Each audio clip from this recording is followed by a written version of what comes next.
I was like, this is a lot of sightings, and that's gonna be in 2 weeks, bro. Yeah, you know, I'm gonna have to unsee you for another year. that's it. That's it. You know, too many. Hi, Legs. Hey, How are you? I'm good. Trying to rehydrate. I was gonna say, did you work out today? No, from tequila shots and wine drinking last. A different kind of beat up on the body. I got you. Exactly. Kill you, gotcha, huh? No health is wealth last night. It was Mental demons health. and dominoes. Did you win? Oh yeah. Damn right. I mean, y'all all gonna say y'all won when you hop on the show, but whatever. Hey, I took pictures of the scorecards. You that nigga? Yeah. That's the only way to prove it nowadays. Exactly. You know, everybody be lying. Nowadays, it was me. I won that one. Yeah, everybody. I didn't even get a house in. Like, what you talking about? Did y'all put money on it? Nah. I ain't got no extra money. I'm broke. Some IOUs on it. Why is that the thing that every Black man I know over a certain age be like, I'm broke. I don't know what y'all talking about. Hey, Nah. Usually I'd be like, I'd be like, I'm cool. I'll put a few dollars up, but no, I just invested a lot into the company, and I'm broke. Because my brother has been saying that since he was like 25. I was like, nigga, you are 25 owning your own business. How are you broke? He'd be like, nah, I'm broke. This nigga will leave and go to Japan for like 3 months. I'm like, what? Yeah, that's how you do it. That's how you avoid taxes. That's a good tax trick right there. I'm always taxes being your family asking you for stuff. The black tax, the new black tax. Yeah, you never know. People be infiltrating, you know what I'm saying? You never know what their religion is. You're not wrong. Y'all seen the first 48. Y'all know how they get the people that look like you first, you know? They come and try to ask you too many questions like, wait a minute, where that refrigerator come from, fam? You tell me you ain't got $1? Like, come on now. I wonder, when it comes to shows like the first 48, and I know you guys have kind of said stuff similar to this before, but like, do they really just, I don't know if they shoot a bunch and then they only show the snitching ass episodes to make it look like they're good at their job, or it's just a lot of snitching ass people. Nah, niggas. Both. Like, whatever is best for TV, of course, but niggas be snitching. Like, it's really that bad? Yeah, like all they gotta do is divide and conquer. Like you divide niggas, take them out of the same room, and next thing you know, you throw some time at them, and you see who really what. That's the crazy especially part. Especially if a nigga get a cheeseburger. Oh yeah, he feed you. They get you a spicy chicken sandwich. When they open the door with that bag of Whataburger, and then they're like, "Oh, wrong room. This is for your partner." Everybody knows. Yo, hey. I had Whataburger for the first time like 2 days ago because somebody was like, "That's a Texas thing. You have to go." That shit is trash. No disrespect if y'all ever get sponsored by Whataburger, but it's not. It's only good at 3:00 in the morning when you're leaving a strip club. That's when it's good. I don't know what. That's where I fucked up. It was like 6 p.m. on a Friday. Exactly. No, you don't go. That's not the 6 p.m. Friday meal. That's the 3:30. Just left the strip club, and you don't know how you should feel about yourself at the moment. That's when you eat that burger. It's the Waffle House of the burger companies. Oh, exactly. It's and the girl had an attitude. This is the first time I've ever had somebody in Texas in customer service have an attitude. I was like, why are you mad? Because she's working at 6 p.m. at Whataburger. That's why she's mad. Bro, you're only 17. Like, you shouldn't be balling out right now. Like, she probably wanted to be outside. She probably had something she was trying to get to. It's just, I'm not gonna have time to lay my edges. And she's 17 with Instagram, man. She always gonna have that mentality. That's she looking at other 17-year-olds. She already looking at the Well, Kylie's not 17 no more, but those type of 17-year-olds, them motherfuckers got bread. And I'm working at a burger company, and you gonna talk to me about your order? Well, fuck this job. You know, I'm working on modeling on the side. You know what? This is the last day I'm working today. You gonna talk to me about your order as the person who takes orders is wild. Hey, for you to tell me about your order. Because the way things be broken up, you know, they be trying to save money, but you know, literally, I take orders, bro. Like I write down the orders, and that's about it. Like I don't go back there and make the shit. I don't bag it. I don't do none of that shit. I take your order. So if your order wrong, I apologize, but that don't sound like that's not a personal problem. That's not it came from the back. I took the order down right. It didn't come back right. So don't talk to me about that. Go back there and talk to the cook. My man's brought the wrong shit out. Not at Whataburger. Not at an $8 meal. It's not worth all that. Like I'm gonna just eat this shit or throw it away and go to Chick-fil-A. And I don't give a fuck about politics. So I'm gonna eat that chicken sandwich. But and they have to say my pleasure, right? When you say like thank you or something, I think they're like it's in their company policy. They have to respond with my pleasure. So, which sounds like some slave shit, but also that chicken sandwich be hitting. Wait, who shit is that? Chick-fil-A. Chick-fil-A, gotta say my pleasure to what? If you ever say like thank you, they have to say my pleasure as a return. Oh, that sounds like some wild shit. I ain't gonna lie, that sounds a little petty to me. Like I feel like who on Chick-fil-A? That's some real pedophile shit. Like I feel like that's some Father Martin type shit. I mean, some white Christian man, so it's probably a little pedophilic. Sure. That's what it sounds like. That's why he needs his Sundays open. That's why. Hey, so he can do what he needs to do.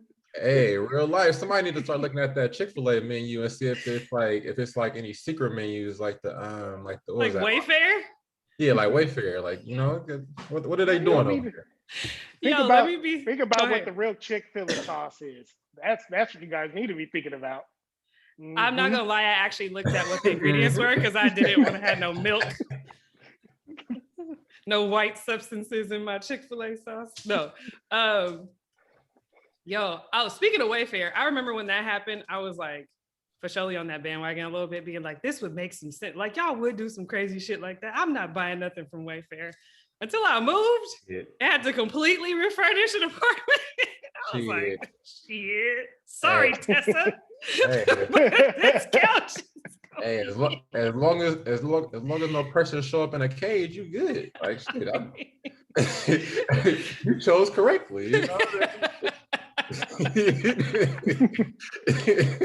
You know, spun the wheel that day. Hey, you know, I didn't really support the cause because I didn't order the person. You know, so you know what I'm saying. You know, and I usually try to. Oh, go ahead. I'm like, I usually try to not order something that has a person's name, but I mean, if it's fire, it's just gonna be what it is. I was just gonna say this mustard yellow couch was fire as fuck. So I was like, look, Tessa, like we gonna roll this dice. You have to do what we do. Like all right. So I do not know how to intro this pod. I apologize. I know we've been doing this for like 100 and something episodes. I get that. So we're just gonna say shout out to our sponsorship. Shout out to I'm sure Money had just spliced that part in, but I'm gonna do my part for what I heard Money say. So shout out to Northwest Pizza, you know what it is, my guy. Shout out to Uplifters, you know what it is, my guy. Shout out to Lex Bug Productions, you know what I'm saying, out here making us look amazing. And also filling in today is Britt from the Conversations with Nation. I was like, nigga, did you forget my part? Hey. I'll do that shit on the fly, okay? So I mean, she be here sometimes. Hey, you know what? Hey, you know what I'm saying? Like that's hey, you know, by now, you know. Hey, Britt, I don't know you through Conversations with Nation. You know what I mean? So, that's not how my introduction was. I gotta remember, like, oh, okay, this is what Britt does right now. So you know what I'm saying? That's hella funny. I be trying to work on my industry work, but I'm so bad at it. So it's good. I apologize. We'll hire somebody for that. It's okay. Hey, real life. That's some things I gotta seed out. Like I just gotta be like the intelligence in the background because I cannot. I don't snooze too well, fellas. I mean, fellas and ma'am. Don't feel bad because oh shit, the Reef. Shouts out to the Yes, Reef. and shout out to the Reef. They can handle all your audio needs, whether you're doing book porn, recording music, anything else, Hey, ad libs. book porn is cold, yo. Like I need somebody. You know what? I got an idea. I might hit the book the Reef one time. I'm gonna get in there with the sexy voice talking to some book porn shit. You know? Hey, oh, Lord real Jesus. quick, I met a dude. The dude said he makes 300,000 on OnlyFans. All he does is talk because he has a deep ass voice, and he says all he does is read sexual books on his OnlyFans, and he make 300,000 a month. That's fucking nuts, though. You know what? I've seen it. You seen it or you heard it? Well, I mean, I guess C/E. So let me give full context so I'm not feeling like a full creep out here. Okay, big subscriber. She's like, oh, you know him? Hey, that's how she fall asleep at night.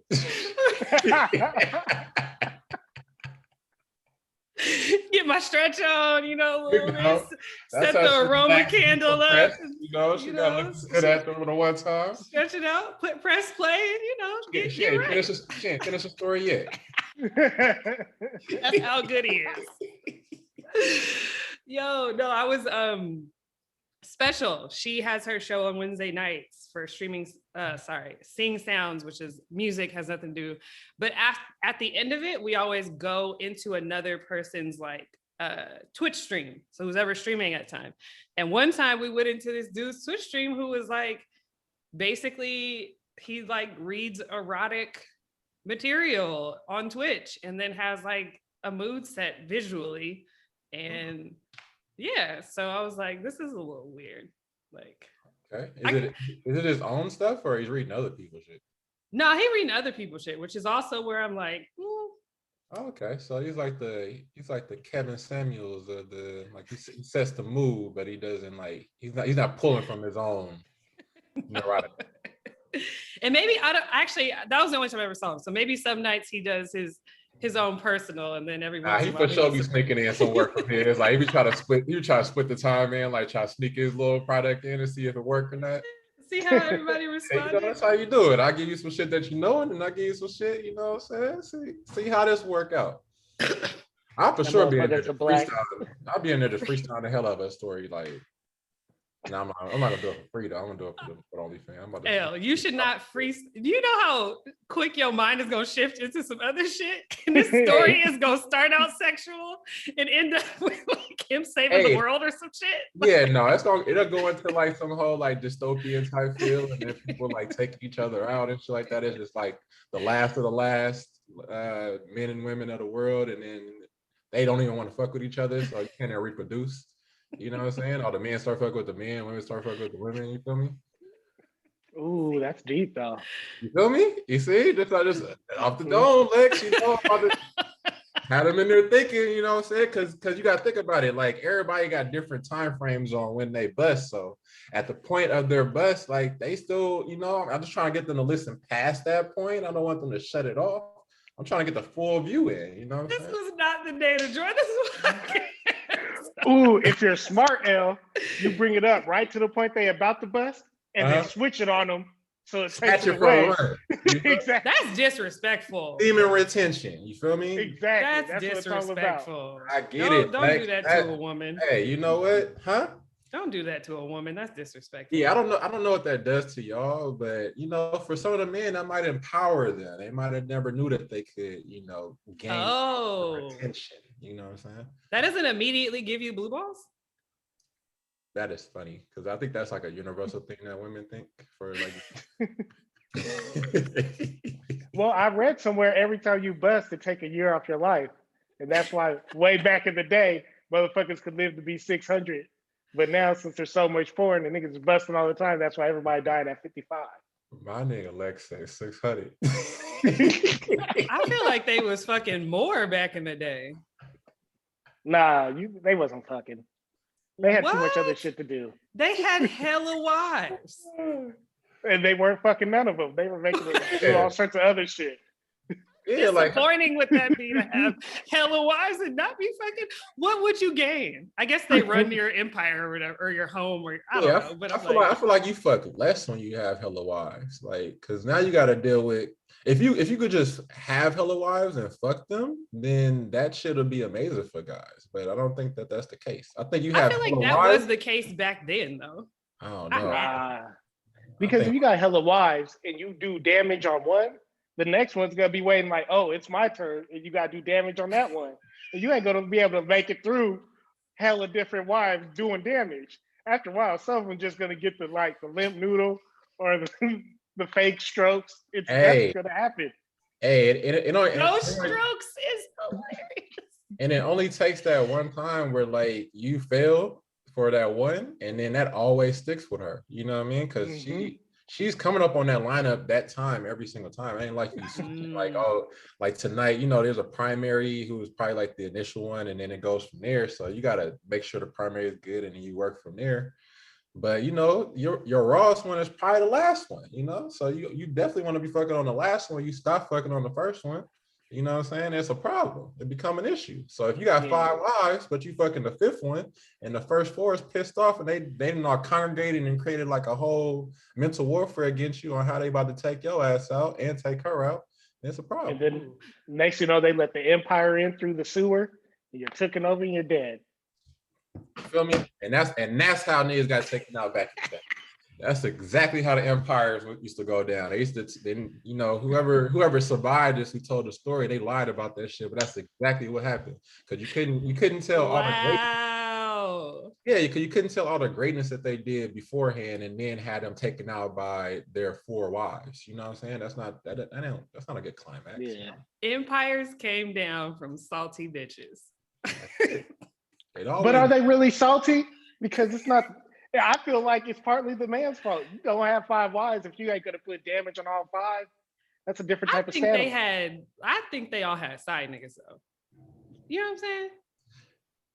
Like, because I'm thinking like medieval times when people had their main wife and they had all these concubines that were like under the wife, and either the wife could have an attitude and be like, oh my God, or she could be like, fuck these little girls, I don't care. Like, I got a couple side niggas, like it's good. that's real, but that's dangerous though. You know what I mean? Yeah, see, I was about to say. You had the top cats, like you had his energy and he had all the power and stuff like that. So if you found out about that, everybody did. So like, bruh, if you want that wife that bad for your life, then that's interesting. Yeah, see, the side niggas back then, they would do it, but they wouldn't do real damage because they know how dangerous it is. So they can't just be like having the king's wife busting. They got to just give her enough just to get her through to the next day. But you also got to think they were marrying girls that were like 13 years old, like, because they was all about like childbearing age. So you'd have girls that's like 13 married to like 65-year-old dudes.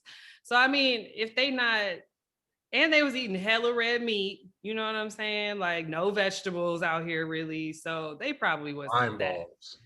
Ugh. I can't believe this is where the beginning of our pod went. They used to come in and just had a robe open with a big ass belly. Hella wine just on their chest. No draws, just one leaf over the ball.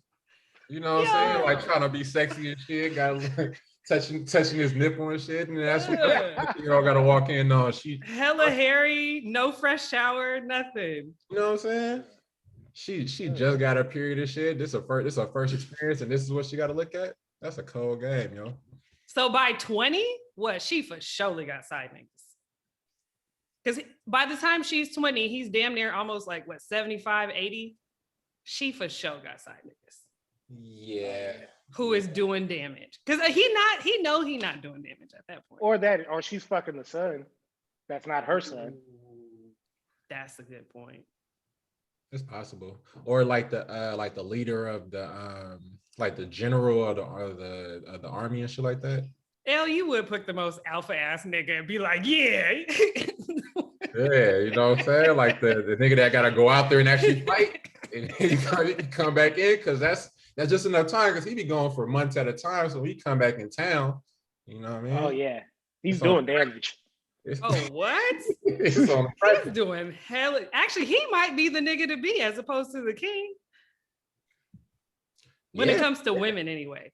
You gotta fight, but like, yeah. Oh, for sure. He get the pick of the litter, whatever you want, whenever you want to. You know, he just got to survive battle, you know what I mean? And this story just grows from there. You know, if you ever seen Braveheart, you know, he ended up being, you know, by the time he come back after that fifth war, he 8-9 feet tall, kick over mountains with one toe. You know, they got all kind of stories that you know. Man. Saying that, imagine what the women's stories are. This nigga's dick 3 feet long. This nigga was fucking me from the whole other side of the castle. You know what I'm saying? He was on the east side, I was on the west side. Fuck that dick from all the way over there. What is this nigga filled up the whole moat with cum? It's just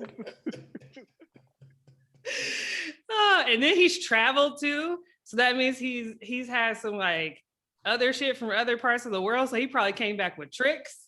What? All the new moves. What?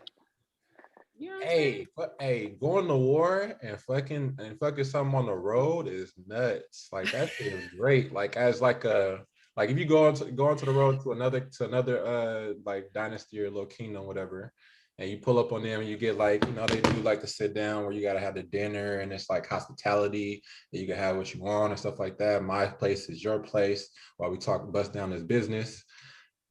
That is where it's at. Like the road pearl is where it's at, I think. You know what I'm saying? Like after a long trek, because that's probably a few days that you've been just walking to the next spot.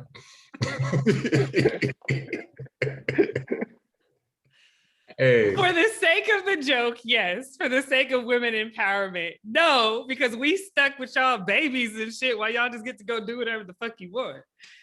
What you mean? They was out there fighting. Like they don't even know the reason why they fight. They just be out there just fighting, just stand. We don't give a fuck. Yeah, just all y'all niggas is fighting. We don't know what y'all fighting for. Shit, y'all be raping us. The other people be raping us. We don't know what the fuck going on. Oh wow. Yeah. It was tough for women. It was a wild time. But luckily, you know, people ain't out here on the you know. I'm gonna get out of this. But like low key evolutionary wise, like that's why I believe men are only able to like typically like come one time and like need to be done for a while. Could you imagine if like animals and humans, male species, could have multiple orgasms and it was like common in one? Niggas would be so rapey. Y'all already kind of rapey, and then like what extra rapey? Yeah, I mean, they'd be rape tactical. I mean, would they though? You think it would make them less rapey? I mean, because I think right now because they're not able to bust enough, then it makes them extra rapey, you know, because they have to wait long periods of time for their next bust. So like that makes them like hella aggressive in the moment. What if they bust, like if they could just bust multiple times, then maybe they'll have less instinct to like be out here just like I need to go fuck something. You know what I'm saying? All I can say right now is I'm cracking up at the fact that Monty gonna have to listen back to this and be like, what the fuck? For 20 minutes. Shout out to you, bro. Hey, buddy, look what happened when you leave us alone like this, man. You know what I'm saying? You leave us out here to play in our own long. Right? He's probably like, let me hit up Britt. She'll keep them together. Like, bitch, what did you do? This is what happens when there is no supervision. Right? Exactly. You joined in on the fuckery? Jesus. You know? All right, so Lex, we'll just jump over to what are your questions over here. We do have topics this week, folks. You know, that was one that we just threw off on the fly. That just happened to be that we all saw each other, and that's the topic that came to mind. Why? Exactly. Who the fuck knows? But all right. All right, so Lex, I'm gonna read this one now and see what everybody's thoughts is. Hot. So my new theory there is to type. Okay, sorry. My new theory there is two type of partners in a relationship: the one that tries their hardest to destroy their partner when they play any type of game, or the one that lets the other one win. Context, Lex. The context was me and Kendra were playing dominoes, and I was just whooping her ass. And then after the third game, I was like, damn, maybe I should let her win because this ain't right. And then I was like, nah, I'm gonna do it one more game. That's the context. Okay, Lex, question. Do you find that being like a thing that you think more of earlier in the relationship or later in the relationship? Like after you've had some time together? Because I'm wondering, like, in the very beginning, how lenient you should be, or if you should show a certain level of dominance and certain things that you're good at. You know, just as like a stick with it factor. You know, like this nigga can't, you can't be getting your ass beat and everything, and like you acting as if that's the case. You know what I mean? Because then it's terrible balance. It's terrible balance between the two personalities. You know what I'm saying? So I'm just trying to get well, see, gauge. This is where you're gonna judge me even bit more. No, it's been like that from the beginning. Whenever we play video games together, I'm whooping that ass. But see, there's certain games she beat the shit out of me and she talks shit. So it's like, but I know there's other people who would be like, no, you're supposed to let them win so they can feel good about themselves. No, that's not the way it works. That's not how the world is. I ain't giving you false compliments and make you feel like you good. What happens if you go out in the world and you play a video game somewhere else and they beat the shit out of you? Then they gonna think I'm weak. I feel like that's every black male's speech that they gotta have at least once. Their family is like, once you walk outside this door, they don't care about you. Once you leave this house, nobody cares about you. I was about to say, honestly, like, I'm probably the worst person to ask because that's exactly, my father never let us win. Like, my mom used to get mad at him for never letting us win. Like, nothing. Uno, like, video games, like, what was the Twister? Like, nothing. And that was his speech.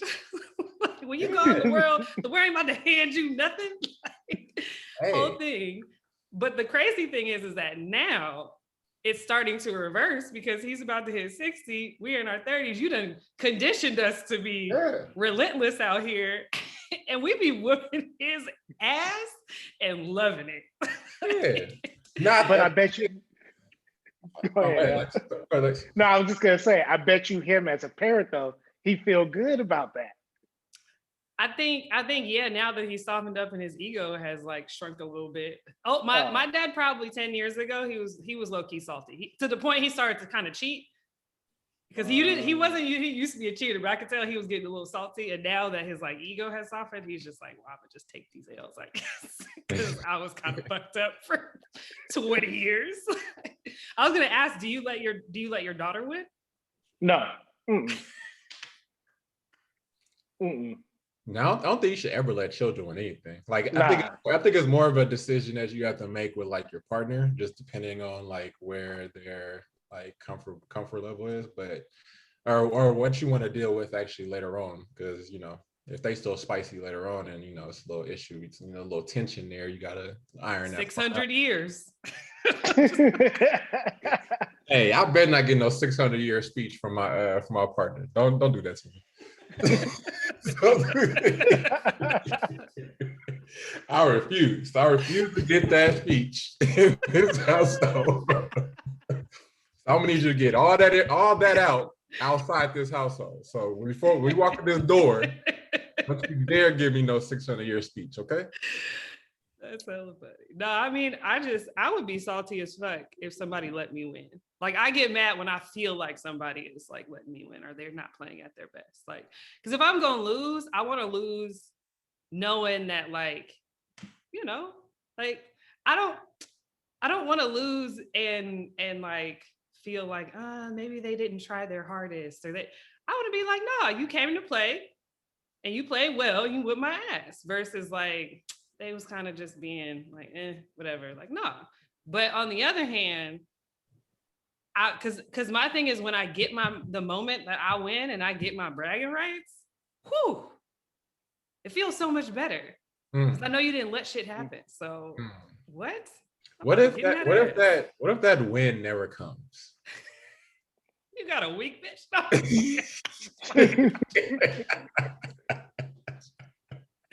Yeah, there's something that's she gotta just start coming up with things that she know you can't be better at. Like, I don't know. Like, shit, if we gonna be completely honest, I still ain't got my win on Mario Kart. Yeah. Still ain't got it. I've been trying so hard, can't do it. Still waiting on a Mario win. Who is your character, my man? I done tried everybody. I done switched it up so many times. I'm going to pop up with Bowser. Exactly. I done tried. Now, when it comes to Mario Kart, though, is she like a super pro where when she goes on there, she only wants to pick like the super world where you can fall off the side and, you know, be hella far back in the race, you know what I mean? Like, is it that one, or is it like the initial level you can't get random? She could do random anything. Okay. She goes to, like, if we go to Dave and Buster's, she would go on there with strangers and get in first place. She's a savant at this shit. Okay. It's good to find your niche, you know? Like, find your one that you know you can get a W on. That's like a lesson in life. You know, when you get your ass beat, you should definitely know something that you're pretty good at or great at. That's my point. And go check on that one and get your ego up, you know what I'm saying? And then go attack some other options, you know what I'm saying? And then, like, if you really about it, go secretly get better, because I'm that person. Where like I'm not gonna let you know, but I for sure been in the bowling alley ever since that ass whooping. And I'm about to come back and whoop that ass and act like nothing ever happened. They gonna be thinking I'm cheating. It's like, no, I'm really putting in work for the last 3 months. I've been in a bowling club and shit. Right. Came back, got a spin, got know which ball. She bringing her own ball to the spot. Like, wait. What is, like, babe, where you get them shoes from? Yeah, like, what is this? She know all the new lingo. Yeah, I just hit the 7-10 split, you know. I know how to throw it into the gutter and make it bounce out and then hit all the pins. Now you know something's wrong when you walk in and the owner is like, "Hey, what's up, Brent?" It's like, "Bitch, what the fuck have you been?" Now you know you get so nice at something on the low that you don't even say nothing. Like, you just go and do your deal and then you go sit back down. And be like, and bro just be looking at you trying to talk to you. It's like, nah, I'm in a poker face because you whipped my ass so many times that I'm about to beat the shit out of you. Like, I will talk to you when I'm done. Right. When you see the final score, when I'll talk to you. A question, Britt. Have you ever?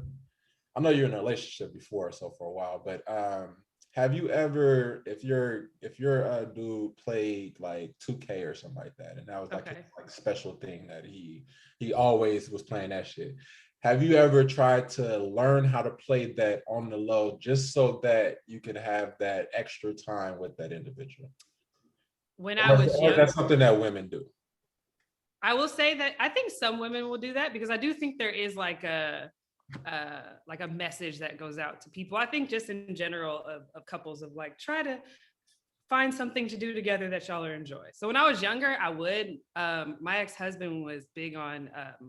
I'm assuming it was Call of Duty. It was one of those shooter games, and I tried for like a week, and then I was just like, I could use this time to do something else. Like, I more so was like, I don't.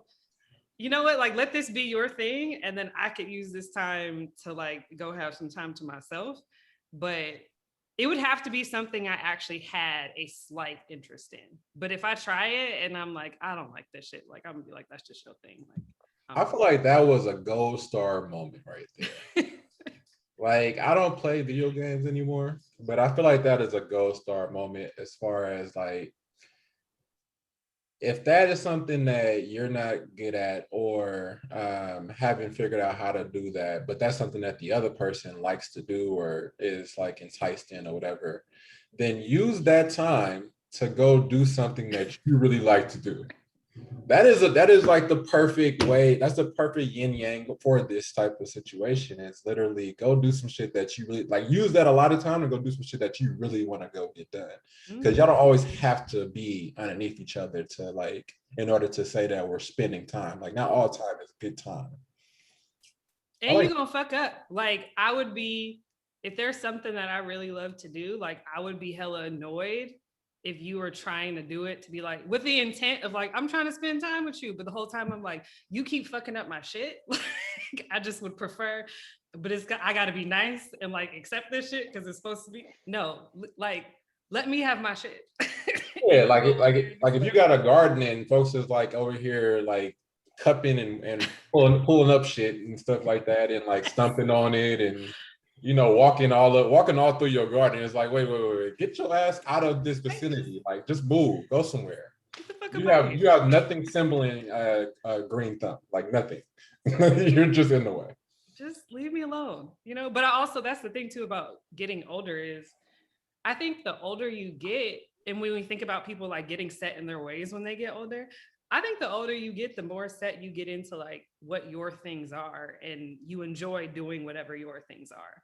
And it's not about this other person. So like if they can add to it, cool. But if not, it's good. Versus when we're in our 20s, like, what? Oh my God. Like, I just want to be around you all the time. It's like, I don't want to be around nobody all the time.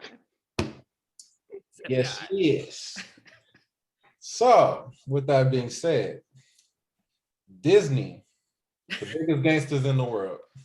The biggest gangsters ever. They are. The realest of niggas. The realest out. What we talking about on this one? What did you watch, Lex? What brought that about? Nah, what brought it about was they pushed back that Black Widow movie, and I just remember they pushed it back again. It finally came out. Oh. But I remember before it came out, when they were pushing it back for the year and some change, the only thing they kept saying in all the trailers, exclusively only in movie theaters. And then they put that shit out on Disney Plus. And then looked at Scarlett Johansson like, do something.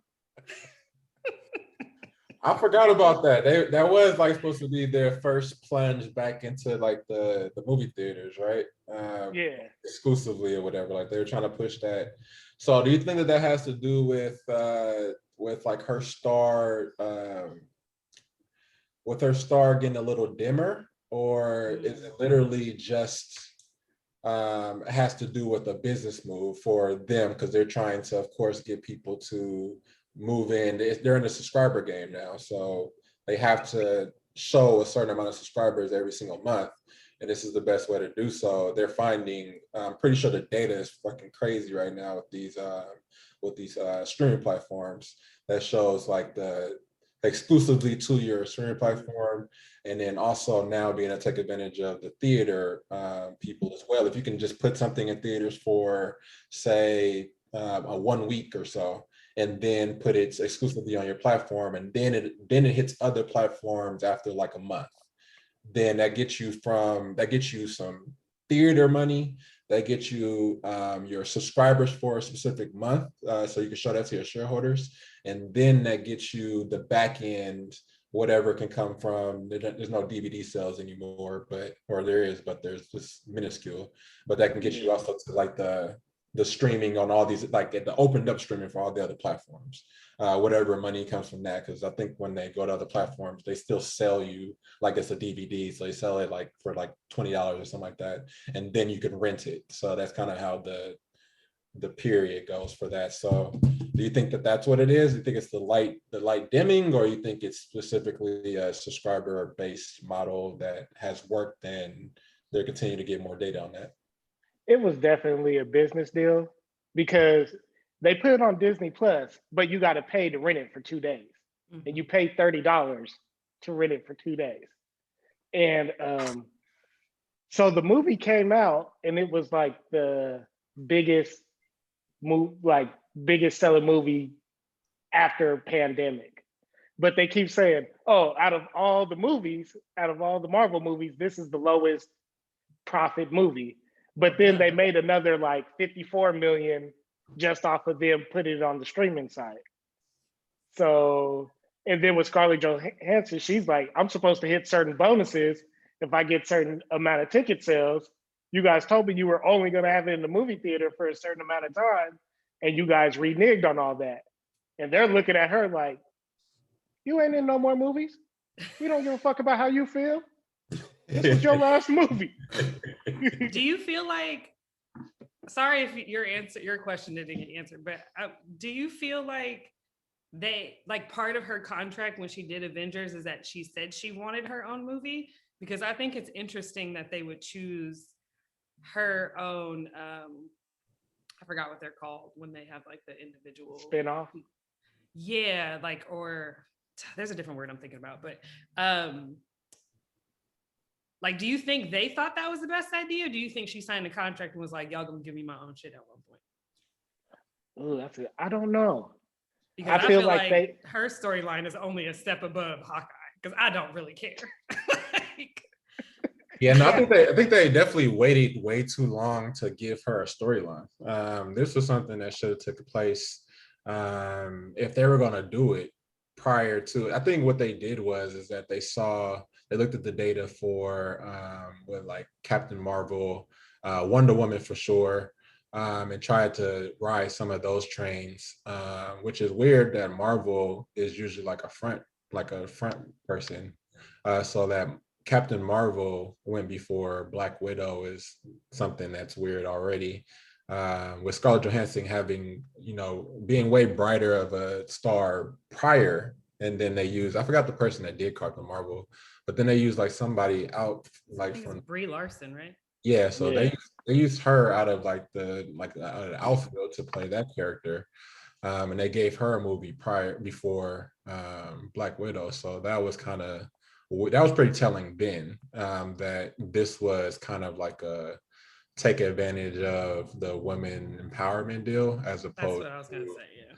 Yeah, as opposed to like actually creating a great storyline and character individual movie for Scarlett Johansson, which you could definitely do. She was definitely a leading lady that you could have capitalized on that back when she was in the initial group of Avenger characters. It felt like, to me, it felt a little like, I feel like a lot of their female movies are very, I don't know, I feel like they don't be giving it to they best writers. Like, I feel like they just be like, hey, like, we gotta get this off. Yeah. And here you go, because I don't know.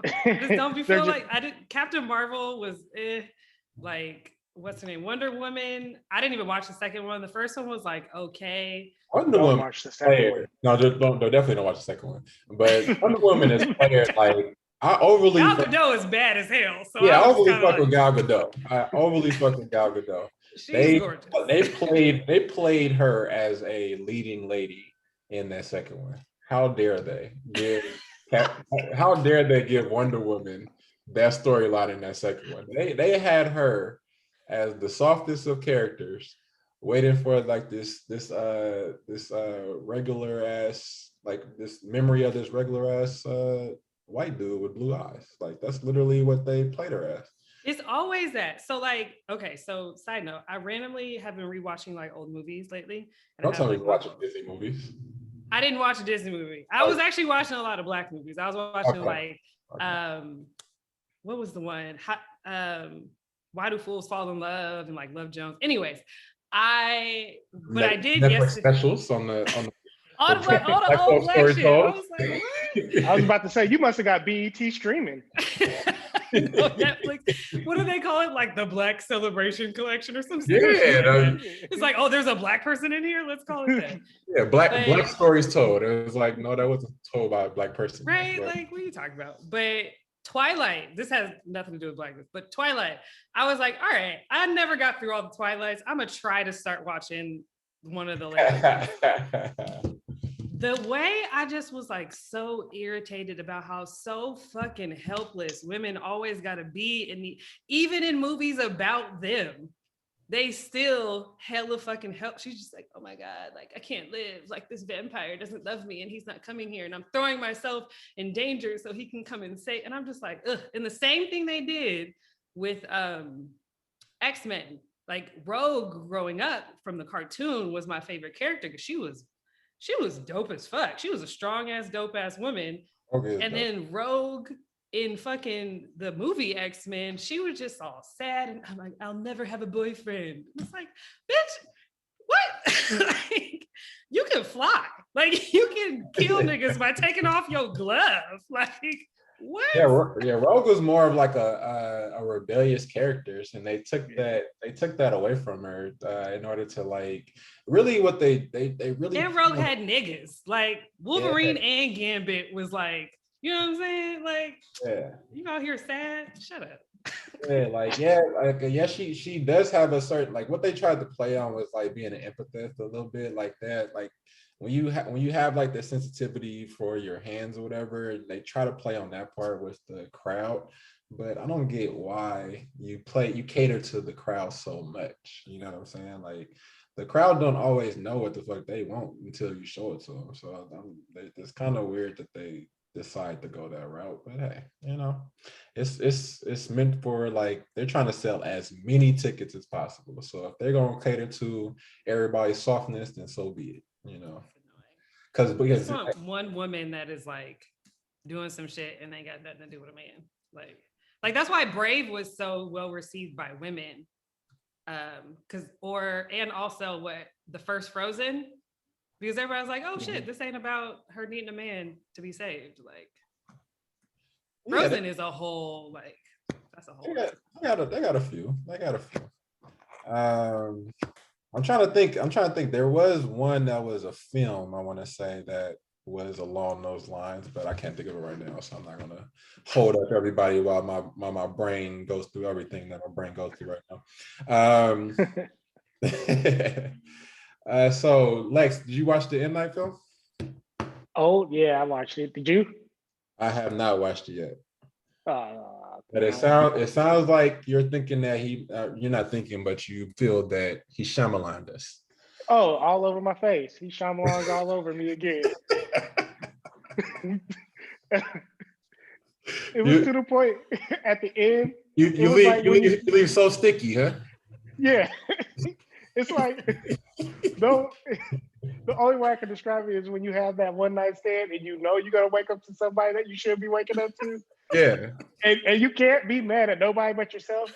That's how I felt as soon as the movie ended. I was like, I can't be mad at nobody but myself. Because that's what he do. What was the most recent one that he just did? Old. Where everybody on the beach and they getting old hella fast. Oh, okay. I didn't watch it, but I just Is that not similar to The Resort? It was. Except for he put himself in the movie like he always do. Oh, he found himself in there. He found him a character. Oh yeah, he definitely did. Oh, so he's definitely back to the Shyamalan way. Oh, all the way. He Shyamalan out. Like he was like, oh, you niggas must have forgot, nigga. This is what I do. He got some critical success and was like, yep. Rewind. You know what I do when I get critical success. I'm gonna give you some bullshit. But really, the thing that made me think about it is I want to know who edits his trailers. Because if you watch all of his trailers, you would swear this motherfucker just makes the best movies. Mm-hmm. And then you go to the movie and you're like, you motherfucker. Mm-hmm. Yeah, I could imagine just looking at the trailer of Old that it is basically the exact thing that the trailer was. Like the trailer, it wasn't like it gave you anything extra outside of what was in the trailer. I can imagine that being the case for Old. Like once you leave the theater, you're like, damn, I swear I just watched that in the trailer, like the entire movie. Yeah. Was it like an hour and maybe 30 minutes? No, it was 2. It was 2. What? It changed. Yeah. I told you he full on M. Night me.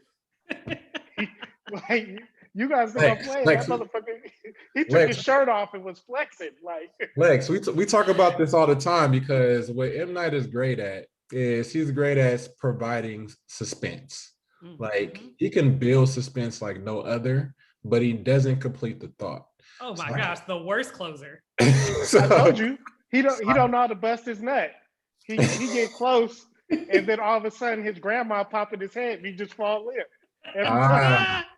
I just envision it as a nigga that's hella good dribbling and doing hella extra shit down the court, but can't make a layup. Hey, like, what? A layup, nigga? Busy B got game over here. You know, got all like, the send handles. that nigga to the Harlem Globetrotters. He don't need to I'll be throw this here. thing off the backboard when I'm done, though. Trust me, I'm about to shoot on the wrong rim. All that shit. Yo. 0 IQ.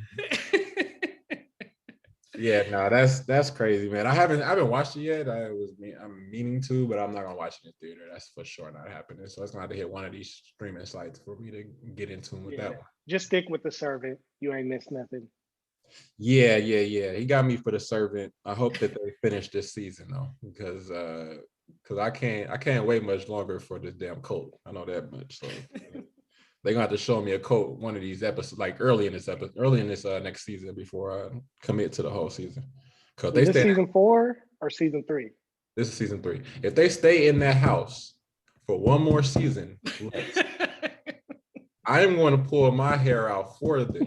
You know what I'm saying? Like, it's a dope ass house, dope ass setting, but you cannot stay there for 3 seasons. Like, I'm gonna need y'all to leave the house and show me something else. Y'all can't just keep showing me downstairs, upstairs, attic, like that, and then backyard, basement.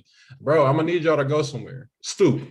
Front, you know what I'm saying? Like, this ain't the Cosbys, bro. Get out your house. move out your house. Even they went to the rec center. You know what I'm saying? They used to go random spots. Sometimes they was in the hospital. You know, even though my man worked from home.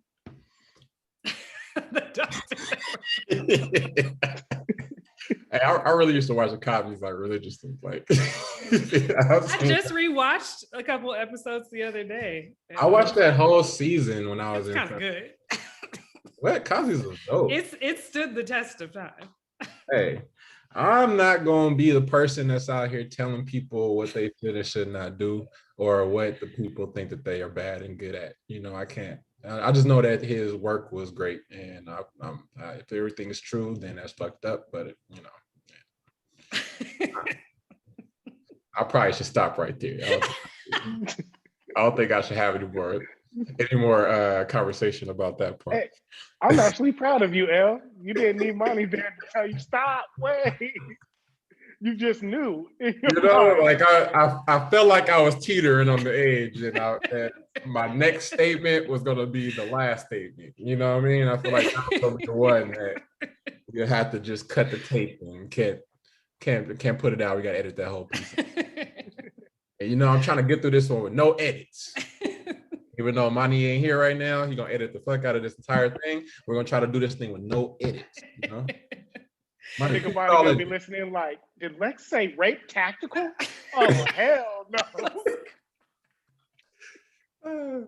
Money, keep it all in there. Don't worry about the branding, don't worry about the sponsorships, don't worry about any of that stuff. You know what I'm saying? We about to get all that shit. Trust me. Low-key, he should have let. I'm grateful and happy to be here, but he low-key should have let 2 of y'all crazy motherfuckers just go. That's why I said I really think he thinks I'm supposed to balance this shit out. Like, no, I love their craziness. I'm gonna just let it ride. Sicko's ridiculous. Hey. All right. So with that being said, and keeping it in sicko mode, I just wanted to give out DaBaby Appreciation Award.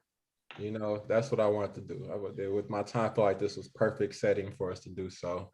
Shout out to DaBaby for saying what he said and saying it with the conviction that he said when he was on that stage for that crowd. Shout out to DaBaby. You know what I'm saying? I feel like it's important to say, because not specifically for what he said. You know, You know, some of the things, it's pretty detailed, so like that's very specific, so that might, add to like some hate speech, if you want to say hate speech. And I feel like people need to stop with all this hate stuff, or the idea of hate speech. I don't know. I feel like people need to get a little bit, I'm gonna stop at that. I'll stop at that point. Let me just end. But I was giving out the appreciation award to DaBaby because my man said what he said and did what he did, and then dropped the follow-up video to that doubled down on what he said and was even worse. And I'm giving an appreciation because that's coming off of him having the biggest song of his career, which was Rockstar, that probably just alienated all of the new fans.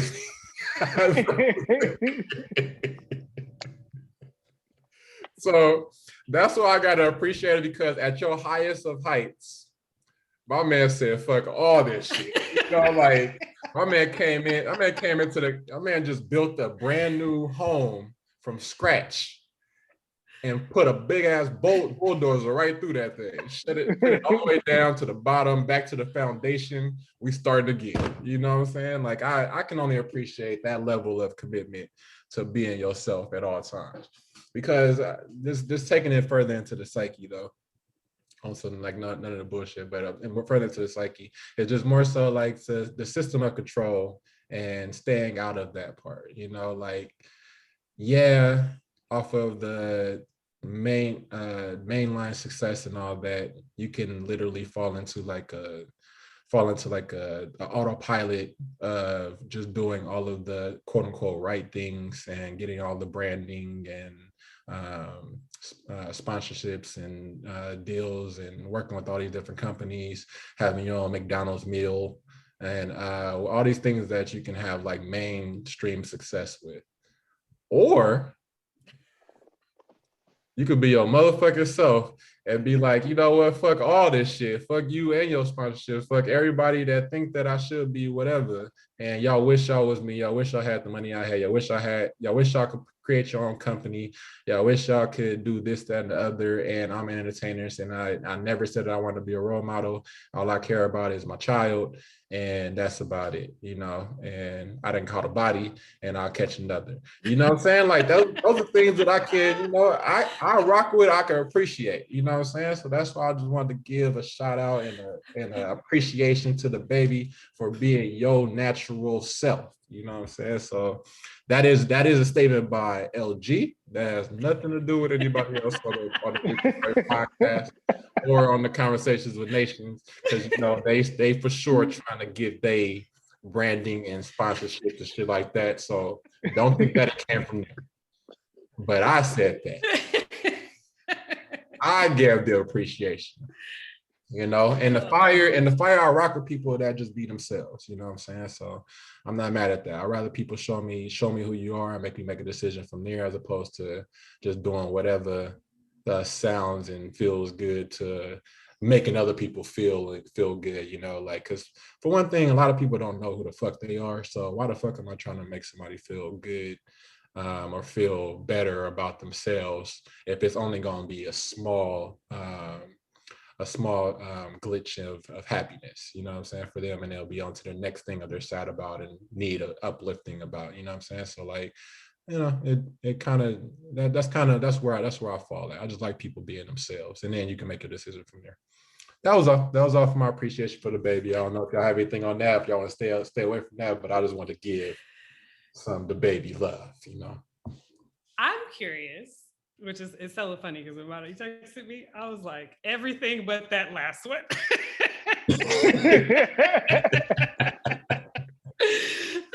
No, but we just laughed about it. But at what point? So are things like, the phobias, right? Homophobia, transphobia, the isms, the racism, sexisms, are those, is it classified as those things simply off of belief? Or do you also need action to meet belief to be considered that? Like, are you racist based off of your beliefs, or are you racist because you believe something and you choose to act out in your life that way? Good question. Yeah, I think a lot of it is initial. It starts with belief in order to create an action. I don't think people lead with an action and then garner belief from it. I think you kind of get like you get their belief first, and a lot of that is passed down. So like if you grew up in uh, a certain area or around certain people or even in a certain household where this is a learned response to things, then you just regurgitate a lot of that same type of belief system. You know what I mean? So I think that's a lot of, until you come in contact with certain folks or certain things in certain settings, and you get a different learned response, you know, like from being immersed in a lot of what their culture and their ideas are, you know, what their ideologies are.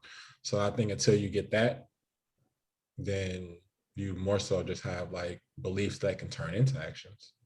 Okay. So the reason here, let me give you context as to why I was thinking about it that way. Is one of my podcasts that I listen to weekly is called On These Hoes. And it's Kamira White and Precious Hall that are both from All Deaf Digital originally. I think Precious. I love Precious. She's about to Precious. be out here in Dallas soon, so I'm hella juiced because I'm like, I'm for sure going to that show. But I love their podcast because they're very like, they're just very them. And it's so great. But they talked about the whole thing around DaBaby and T.I. and whatnot. And it was so interesting to me because I'm listening to their take on it, and they were very much like agreeing with T.I.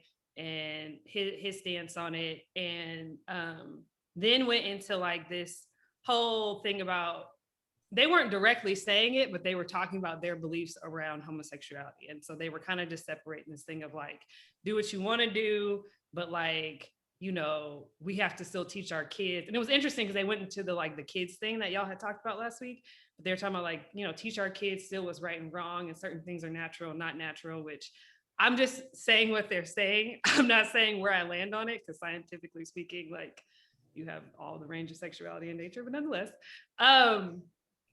And so they're going on this whole thing about it. And they're also doing the thing of like, you know, but like, believe what you want to believe. And then it was funny because I was like, it was so interesting that at the end, they always like read a listener's letter and the producer picks it and they don't know what it is. So they go on this whole thing, they finish out the rest of their show, they get to the listener letter, and the listener letter is basically a gay woman that wrote in about how her family treats her poorly because she's gay and she lives in like the Bible Belt South. And their advice for her was more or less like, fuck them, like let them feel how they want to say. And sometimes you gotta like say stuff back. And so it was so interesting to me to go like, at what point, we're so big on labeling things in the West and we want to throw everything under or whatever, right? So like, throughout watching that episode, there is a point where someone would probably label them homophobic. And then they would get to this letter and somebody would probably be like, well, I don't know, because they kind of having your back right now and telling you to like, that like, whatever you do is your business and who cares, and you're a great person, and like shit on your family if they shitting on you. So I'm kind of, that's where my question stemmed from, was like, is it what you believe or is it your action? Because I also give like, there's just a certain age of a person where I go, they're gonna believe what they believe. It don't matter. That doesn't make them a bad person. Like if you're 40 and above, like your ideas about what is going on in society are pretty cemented. Like the same way I think for me, like trying to wrap my head around like the switching of pronouns and the trans community and things of all that nature, like that is something that is, for my parents, way too far removed. They're like, that, yeah, there's no way I think they're ever gonna probably like fully wrap their head around that. But because I'm born however many years later and this is a newer thing, like So I go like each generation, I feel like there's something new, but we also got to look and be like, they 40, 50, 60, right? Like they didn't had enough change in their lifetime. Like, as long as they not hurt nobody, let them do their thing. You know what I'm saying? But sorry, to circle back, it's kind of like where does the label actually happen? Is it what you think, or is it necessarily how you actually go out and act in the world? Yeah, I think just because a lot of these things get tied into racism, and it always like tries to move into like race. I think a lot of like the um, plights and like problems that people have with like sexuality, they immediately want to jump into it being tied to something that has to do with race and like you know, Black African Americans issues with America and like the Jim Crow era and slavery and all that stuff. I think like all those things tend to be like a trampoline for a lot of these other issues, and I feel like they can't work synonymously. Like for me personally, so I hate that they get like sexuality is a preference of sorts to me personally. Like I mean that's like what you prefer to like prefer to be identified as and prefer to like do as a person and stuff like that. That's fine. Like what your sexual preference is beyond me. Like that's what can I say about that? There, of course, there's people that go out of their way to jump in on these topics, especially if they're overwhelmingly against it. Then they'll find a way to have an opinion about it. But I don't think that's any way, shape, or form similar to like somebody that's racist. Like I think like racist ideologies that you have is something that you should strictly work on. If you have a problem with somebody's sexuality or sexual preference, then that's something that you can work on. But I don't think that's something that you have to work on. I think you just have to make sure that you're not acting on anything that's like damaging to another human being because of those actions that they partake in. With that being said, I think there should be a longer leash for people that's not what they grew up knowing or understanding. All this pronoun stuff and how many letters get added on to that plus, those are things that's going to take time for people. You know what I'm saying? Like they say that they said that they have like these like open forums for you to like go to and know more about that community, and that's something that people that aren't from that community should do. But if that's something that they have not done or they're not aware of it, and you're telling them to go out of their way to go to one of those forums to then find out more in order for them to have a better understanding when they do meet somebody from that community, so that they're not ignorant to whatever their plight is or what they want to be identified as initially, then you're asking a lot from the general public.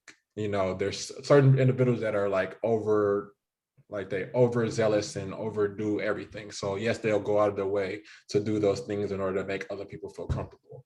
But I think you're asking a lot of the public to do that for sexual preference and sexuality. Like whatever you identify as, people are identifying as everything now. So at this point, you can't even take anything at face value when it comes to sexual anything. Like, I don't know what the fuck you are. I don't know what you identify as. I don't know what you like. I also cannot say that I care so much, but I do care. I do care about what you care about. And I just want you to not feel uncomfortable around me because of something I said. Let me know if that was something that was uncomfortable, and then give me the freedom to then change my like not say it again, and also learn from that mistake. Don't just condemn me and cancel me from that point. But racism is completely different to me. Like I feel like that those ideologies is so outdated that part needs to be updated for everyone. I don't care how old you are. If you're a racist, then I mean, by all means, if you're like 60, 70, 80 and you probably, your family probably had slaves, then, you know, like I'm not so much like, I get it and you're outgrowing with it. Okay, cool. But passing that to another individual, and or getting mad at an individual if they have friends that are that of a different race, or actually are dating somebody of a different race, is something that you might need to check yourself on. That's just me personally, but I just feel like they shouldn't be tied together in any way. But I think that all the other communities tend to try to jump on the bandwagon of that particular plight, and that part rubbed me a little way, but that is what it is. I feel that. And so like, is it, I think, well, not isn't, let me not ask that because it's more a statement. I think, well, one, I definitely separate the two as well. Like I separate racism for a lot of other isms, mostly because I go, it's too ingrained in the fabric of our society. Mm-hmm. Like in too much of the fabric of our society. Every system is so ingrained. So I go, it is a completely different problem. And I also go, to me, from looking at history from a like political or legislative space, I think I've seen Black people like complain like, oh, well, like y'all will figure out all these rights and things for the LGBTQ plus community, but you won't address racist shit. And I go, to me, that's an indicator that like, this is significantly more ingrained and it'd be much more difficult to actually address than some of these other liberties that at the end of the day, like they don't affect the structure of our society as much. And so it's easier to address an issue surrounding that community than it is to address an issue surrounding racism, because that means you would have to completely tear this shit down and rebuild it. And it's like that makes sense. That makes sense. I don't know. And I definitely agree with that way of looking at it, like from that side. So, you know, racism, looking at these communities that are garnering and gaining rights and having like support and stuff like that, then I definitely get that. I just hate when that is actually gaining and getting traction on their rights piggybacks and uses racism as a platform in order to get their actual agenda in. Like it's very similar to another topic that I have as far as like get your folks, masks being compared to slavery and wristbands being compared to segregation. Like that's what I'm talking about. Like everybody's issues that they have personally gets tied into Black people's issues out here. You know what I mean? And it makes you recognize that people know Black plight. Like they know exactly what it is. You just don't want to do anything about it. Like you do know that it's a negative. There's negative connotations to it because you utilize things that you care about, and you take this area right here and then jump and like springboard off of it, you know? So like, did y'all hear about that? I didn't. I don't know what specific thing you're talking about, but I've definitely heard people refer to like their choice of mask or not is like being told to have to wear a mask is like control, and y'all are treating us like slaves. And I'm like, whoa. Yes, that's exactly that's exactly what it is. And then like the wristbands part, it has to do with like a retired NFL person that was white. Was talking about, it might have been on a podcast or something like that, but about the whole, because the NFL is they have to wear certain wristbands. They have to wear a wristband if they're vaccinated or if they're not vaccinated. They have to wear that in like around the arena or like around their practice facilities, not while they're practicing, but actually when they're just like in meetings or around or anything like that, so that they can know the proper distancing and who needs to wear a mask and how many people can be in a room at a certain time, so stuff like that. So that's what they mandated over in the NFL, and that's what he was talking about, is that's segregation basically. So if you looked at how that is, then it's a segregation tactic. So it was just interesting to me, just because like, yes, the vaccine thing is like a huge topic. Like the I talked about it before, as far as like the about people getting vaccinated, and then like the separation would be by which vaccination, which vax you got, whether it was Moderna, Pfizer, or Johnson and Johnson, and that's how they would be able to separate you. But then like now, since they're, they didn't reach they're not, I don't even know if they're close to reaching their goals as America is, but like the 75% thing. yeah. And they tried to give away everything. They even made a rap about it. Juvie? They made a rap.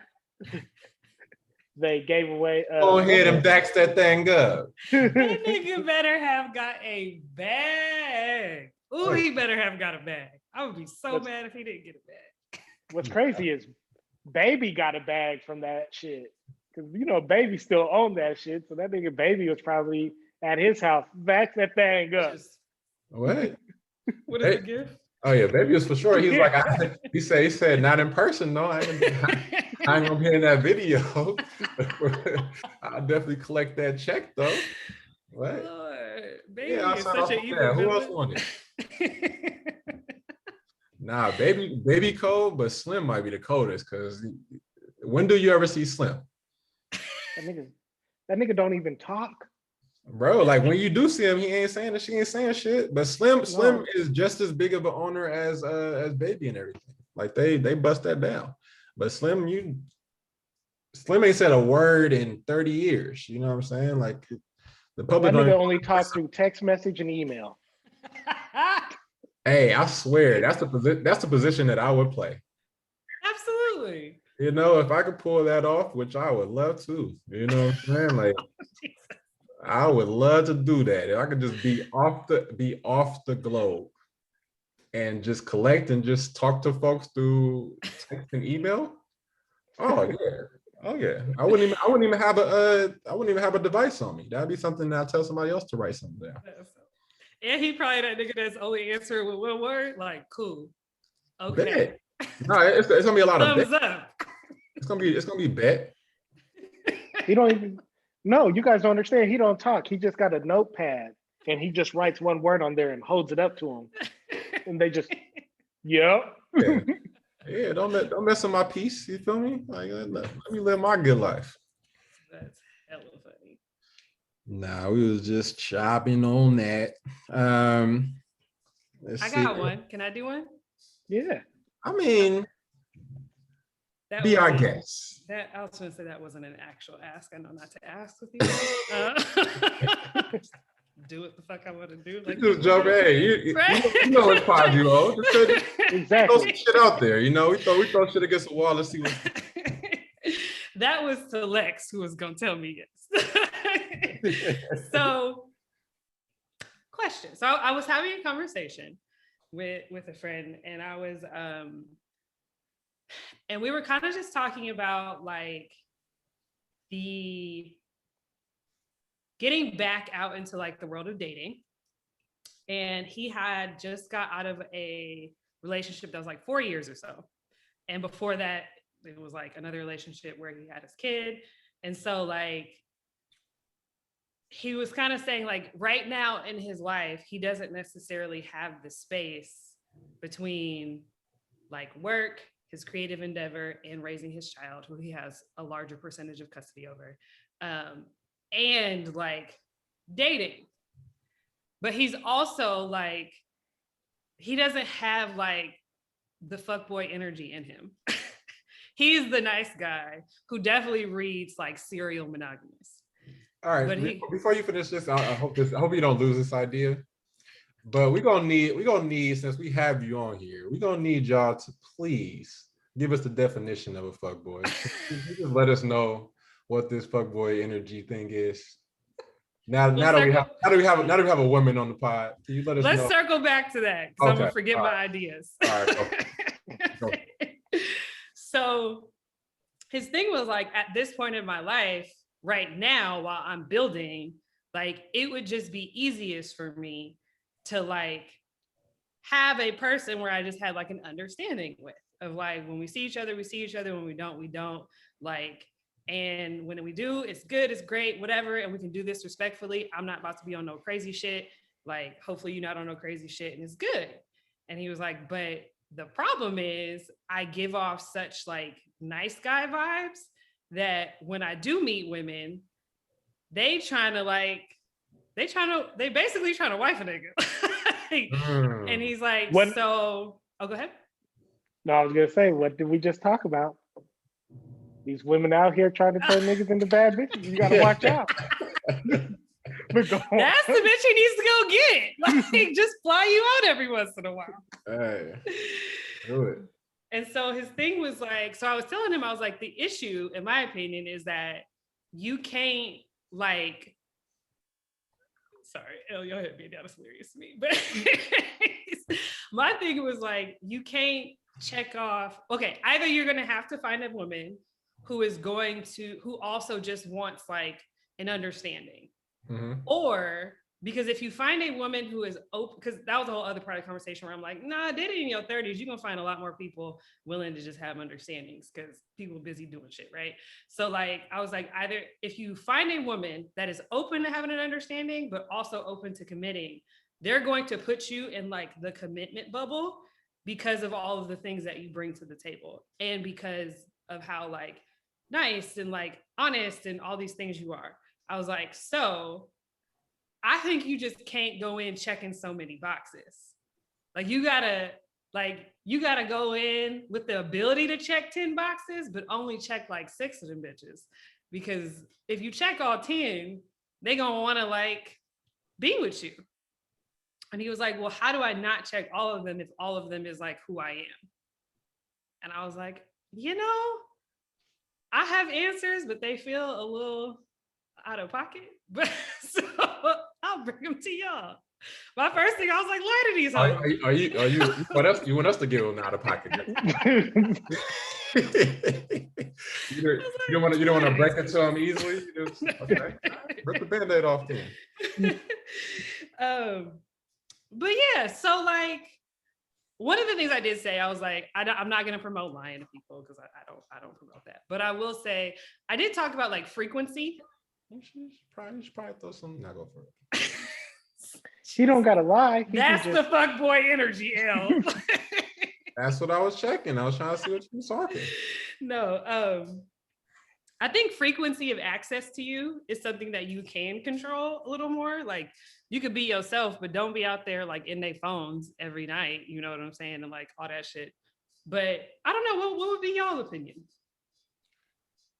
I mean, a good rule of thumb would probably be to break any level of consistency in contact. That's usually a good way to go about it. So if you are speaking every single day, and especially if you go into, if part of your good guy-dom is to check on people in the morning, stop. Like, if you check on somebody anytime before 12 o'clock, then they're gonna feel something. They're gonna feel something in that. You know what I'm saying? Like, wait till lunch, wait till brunch. You know what I'm saying? That's a good time. Wait till about that good 1, 2 o'clock. Like, what's popping? What you doing tonight? You know what I mean? Like, that's a good place to keep it at, you know? Like, but I think a lot of times the in between, like a way that it gets misconstrued is that the contact is often, you know, so that creates a consistency that is not something that some people are used to. You got to also remember that, you know, people have a bunch of different experiences. And if their experience to this point has been that they've been dealing with fuck boys, I don't know what that is yet, but Britt is going to tell us at some point. But if that's what they've been dealing with, and usually, you know, no, I'm going to just say it. I'm going to say it because I feel that fuck boy is a great word or great concept that women came up with to band together and battle it out with the same guys. Like, I feel like they've been messing with the exact same person potentially in these situations. and they didn't know that stove was gonna be hot. They saw the stove on and acting like it wasn't gonna be hot, and ended up touching that thing anyway. And when they touched that thing and they found out it was hot, and now they don't want to touch it no more, they want to call that stove a fuckboy.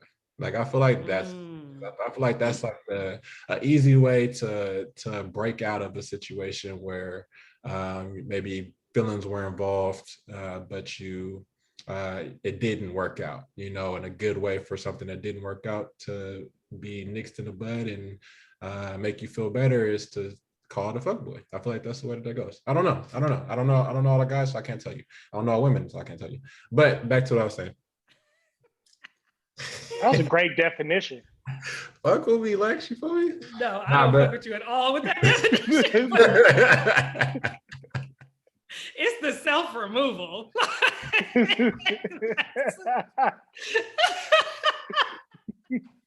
I told you. I fucking told you before. I was like, people don't be catching no shit.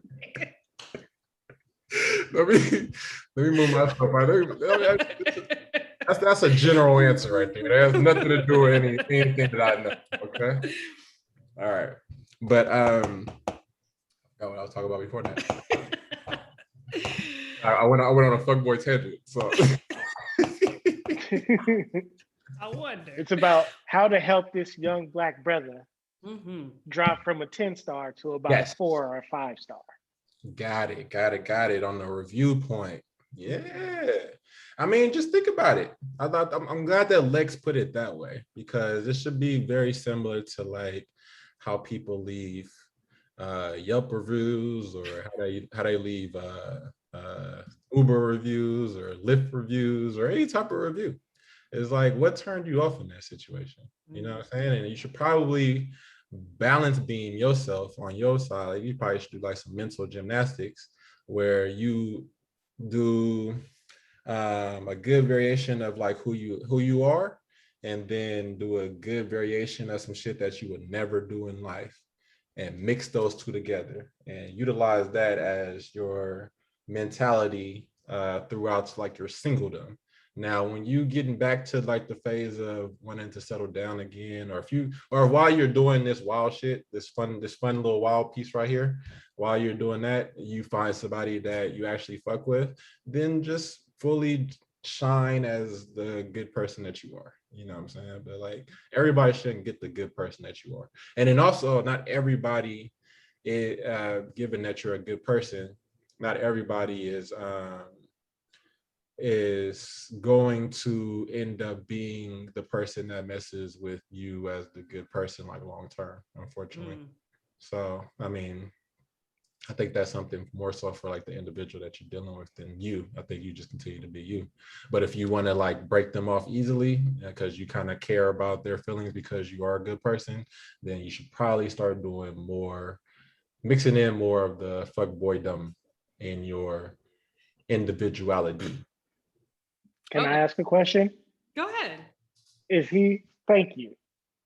Is he a little bit scared that if he starts to what is it called? Use some of these fuckboy tactics that he might like them? I don't think so. That is a great question, which I will be asking. But no, I get the impression that it's like the mask. You put it like the Jim Carrey mask. You put that on, you actually start fucking with the. Hey, once you put on that precious. Hey, that mask feeling was, you know what I'm saying? You think about the movie. This is perfect. You think about the movie The Mask, and think about regular ass Jim Carrey and how the woman wasn't fucking with regular ass Jim Carrey. Regular ass Jim Carrey put that mask on, and all of a sudden he dancing the women all around the dance floor out there, shooting it out with mob bosses, and all of a sudden the woman is infatuated with him, you know what I'm saying? So that's just sometimes that's a good thing for women. Like, I think y'all attracted to that part of things, you know. Which I will also circle back to that. But to answer your question directly, I'll just throw a hell of shit out here that Brittany's like, I do not want this to go. I do not want this to be. The way I'm about to have to get back to all this shit. I think it's more so like, I don't think he ever, like, I don't even think it's a matter of like trying that on. I don't even know if he would know what to try on.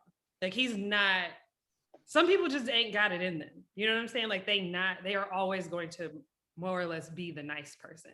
You know what I'm saying? So like, I don't even think that he would not know what to do, but like ever feel comfortable doing something that would be like overly extremely like fuckboyish. Like, Gotcha. but I don't know. I gotta ask that. Like, maybe you might fuck around and like it. Because sometimes you get a taste of that devil's pie. Yeah, that good D'Angelo, you feel me? Also like it'll be dope. I don't know how old he is, but he probably already passed the time frame. But this would have been a great thing to come up with during college days. Like, I don't know if that's probably like around the time he had a girlfriend or came across a girl, but or like a girlfriend that he was, connected to in that way.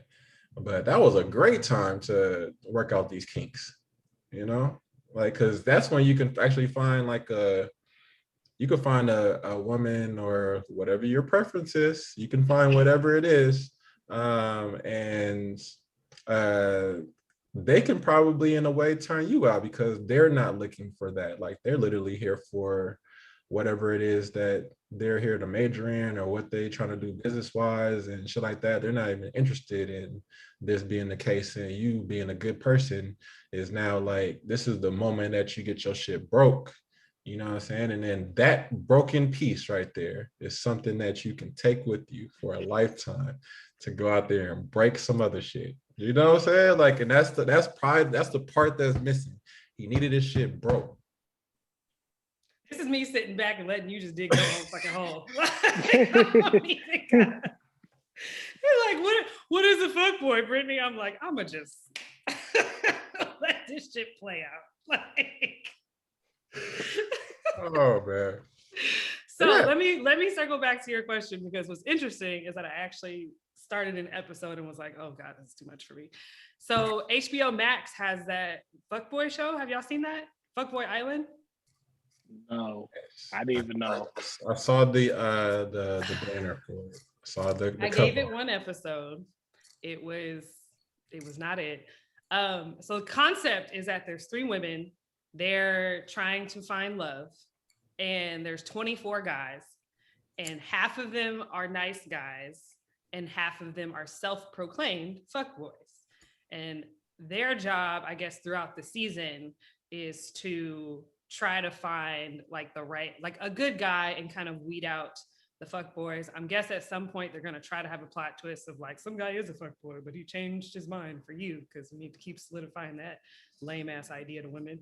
All three of them will be choosing a fuckboy. Oh, okay. So this is why episode 1. P.S. We should all just have a review show about crazy shit.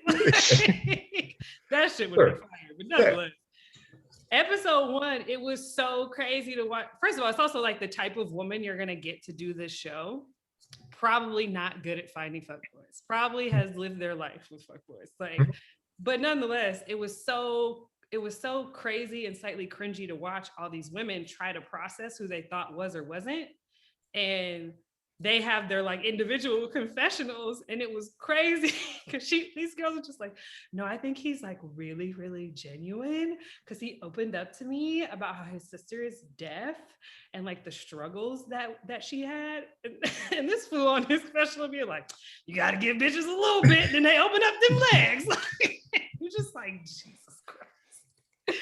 So to better answer your question, to me, I'm always like, if 2 people are being honest, I don't classify that as being a fuckboy.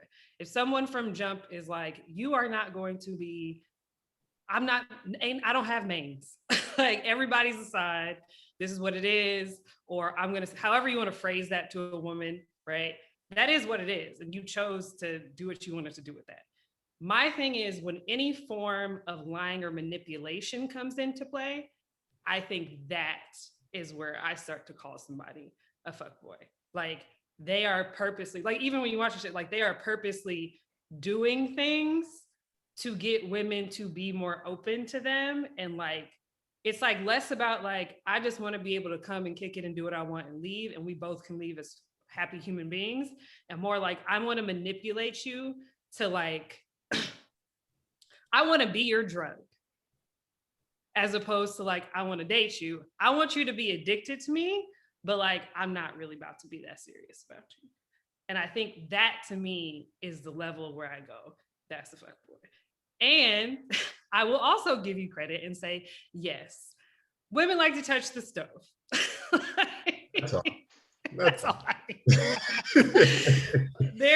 we have the whole like save a hoe complex, or we want to be the one woman that the guy changes for, taught to us in a million different ways. Disney, shout out to y'all ratchet asses. But also, like, it's like when you see something and you just know like, this ain't gonna end well, but it's gonna be a fun ride. Like, that's also how women, I think, sometimes just look at fuckboys. Like, there's definitely people where I've dealt with, I'm like, I know this nigga ain't shit, but like, it's gonna be fun in the middle. Like, and toxic niggas sometimes have the best date, because I feel like they have to be really good at sex to keep you, because they're not going to be able to offer you a lot of other shit that you actually want when it comes to a relationship. So I feel like they spend a lot of time focused on making sure that's A1. And so that keeps women coming back and around and all the different things, but it's the lying. That's true. I mean, that makes a lot of sense to me. I feel like that is exactly, I mean, that's a good definition for it, I would say. I do have a question about what you said, though, because on what about if a mentality changes? So like, what if there's like something, like you said, they're going into the situation in order to manipulate, right? Or if they're if it comes across as like manipulation, but that wasn't the actual tactic, like the tactic wasn't about manipulation, that's just actually what transpired, but something switched, that could still be considered a fuckboy, right? But so wait, truth be told, it could be like a saving of a person's personal feelings. Like maybe that's a way of, like, what if they're attempting to save you, which is probably very toxic. But what if the thing is that there's a save that you should not fuck with me. So it's like the aura. So like you go in. Wait, say that last word again. Long term. Okay, so you go in with, not you, sorry. In this situation, I don't want to phrase this in any way people think I'm actually speaking about you. Yeah, no, I'm not talking about. A human goes in with the intent of manipulating, and then at some point goes like, let me not do that, and like, let me be a good person and be like, or have a good person moment and go, you shouldn't do this long term, because I'm not like, I'm gonna fuck this up. No. I'm talking about they didn't go into it to manipulate. I'm saying that for the fuckboy, from the definition that you were giving was that they went into it to manipulate or whatever, right? But like, what if you didn't go into it to manipulate, but it comes across as manipulation because there's no future aspect to it, you know what I mean? Like there isn't like because I think a lot of times in people's dealings with each other, especially from like the woman's side, a lot of it has to do with like what's the term that this thing is in, you know what I mean? Like what term can this go, you know, am I wasting time, you know, stuff like that. Whereas for men, like men don't really think of things in the concept of time, you know, like it isn't like something's not a waste of time, I would say. It's more so like there was time spent and there's something to learn from or gain from whatever time that was spent, but there isn't a wasted time factor to it. Women think of it as a wasted time factor, like I wasted such and such amount of time with you when I could have been messing with somebody else. Somebody else hollered at me on the streets, and that could have been the one. But I gave them a side glance and was like, nah, I'm taking and shit like that. In the thought that you would eventually be the one that takes it, you know what I mean? Like takes hold of the reins and does, you know what I mean? So like they're creating an entire world around an individual that.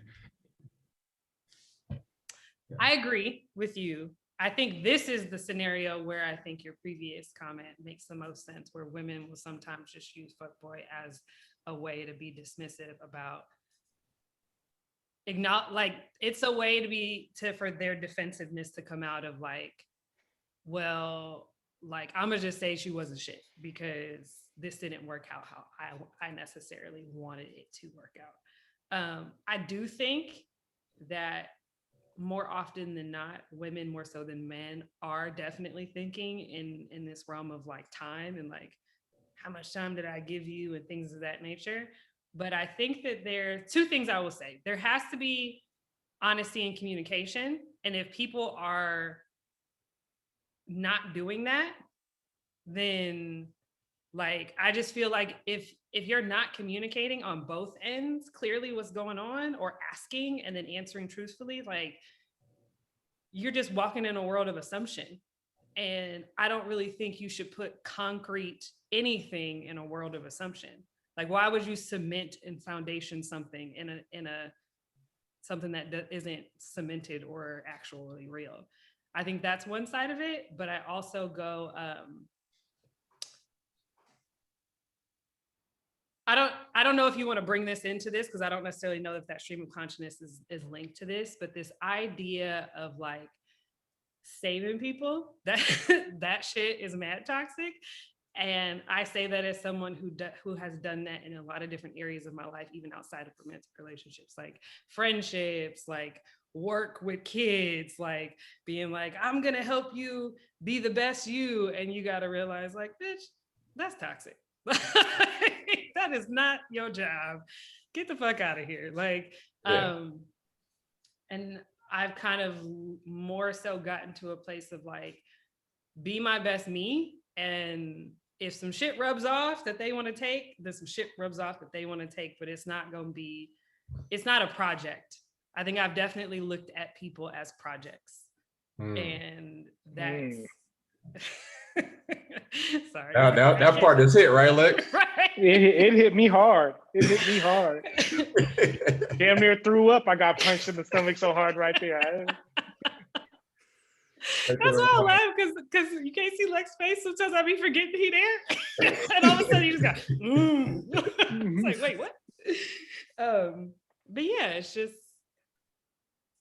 I think if you go in looking at someone as a project and from a, I guess, like a business mindset, like for the sake of an analogy, like not every business project is fruitful. It doesn't mean you don't learn some shit. Like not every company that every entrepreneur has started has been successful. Like at some point they might hit and have a really great one, but like that shit is rare.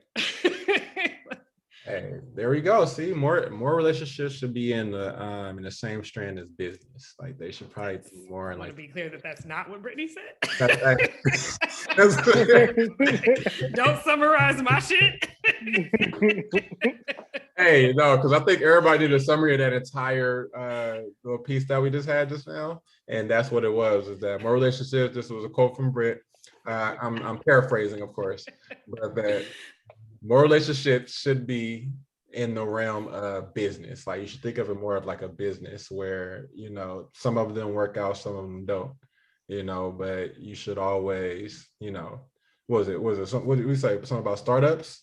You said something about a startup, like how many startups don't make it past whatever time period? Is that something you saw? I feel like that was something you said. And if the business goes bad, there's no shame in bankrupting. I mean, shit. You feel me? There's no shame in doing it. So that's, you can get back in the game 7 years later, right? Shit. Mm-hmm. You might need to liquidate some things. That's all. That's all. Never use your own money to start a business. How about we talk about that? You feel me? You see what Britt talking about? So never use your own money in a relationship. Never use your own heart in a relationship. Don't do that shit. Yo. I'm gonna summarize what Britt was talking about again. She was saying that you should never use your own heart in a relationship. You should always use the other's heart in a relationship. That should probably be like the best way to go about making it through. All right. So I just wanted to make sure that we need that part. All right, Britt. Good job. I feel like that was a great one, guys. I feel like that was the one. That was the one. I feel like that. Yeah, that touched me. That was low key a sermon on the mount from you right there. I feel like that was the one. It is Sunday, you know what I'm saying? You know, I feel like that was the one right there. I had to have my own sermon since y'all fucked up my church going today. It's all good. It's recorded, ain't it? I wasn't going to church. They got that shit. You know, it's about 50,000 churches, and they all online right now. So blood don't mean you family, huh, Lex? Is that what you're talking about? Man, it's crazy because this topic, it really came from me having a conversation with Monty, and he said it to me in the conversation about because I was telling him I'm starting to get to this place in my career where it's at the point where I didn't think I would be here. And then there's certain people in my family are like, hey, if you're about to hit this next mark, there's other people in your family you just can't be around no more. Because them motherfuckers don't give a fuck if you family or not. They will do the worst things ever. So you got to look at who you around in family. And it's me the last week or so been trying to understand that whole conversation that my brother had with me about that. And then I had it with Monty, and then Monty was the person that said that quote. And I was going to actually ask him to talk deeper about it, but he ain't here today. So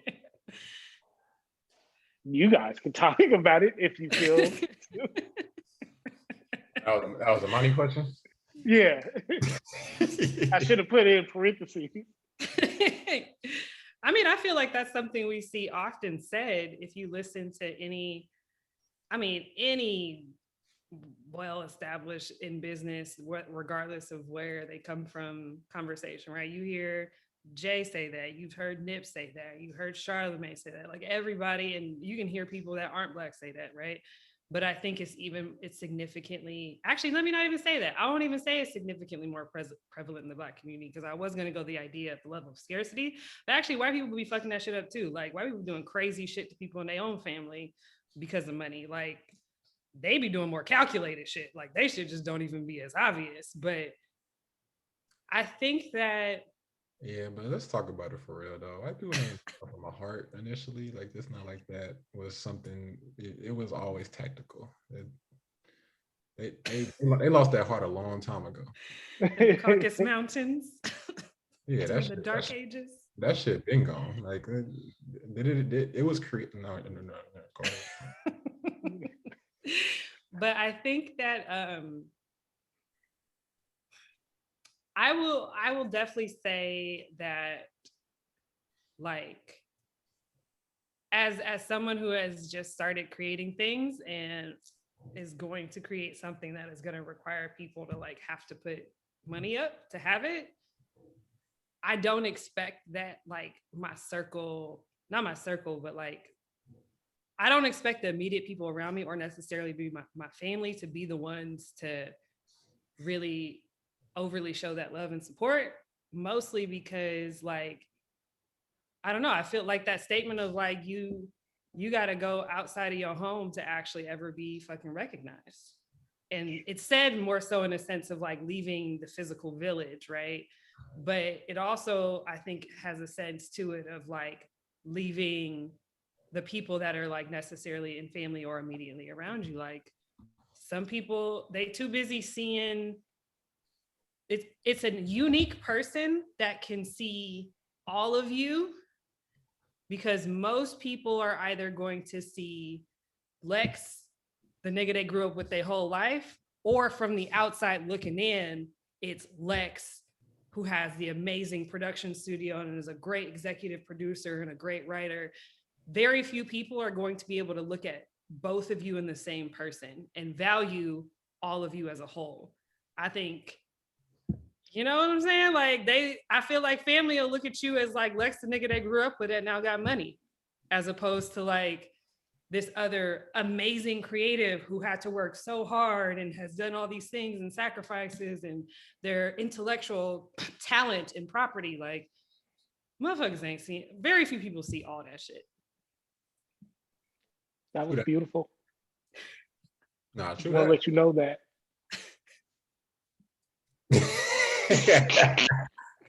What? Wait, I didn't see what you put up. We got the thumb up for the. Nah, that ass. That was like when Britt was just talking about all the different rappers, or not just artists or whatever. What came to mind initially was just like that K-Dot song when he was talking about the being at the Grammys and having the niggas. Yeah, having his niggas there, and then the niggas, all the niggas thinking about is plotting on how to rob niggas at the Grammys. And it's like, my grandmama told me that there was gonna be a point where you're gonna have to make that decision of how to cut niggas off, because you have a certain trajectory. I can tell from how your mental is, how your mental is and how you're moving and stuff like that.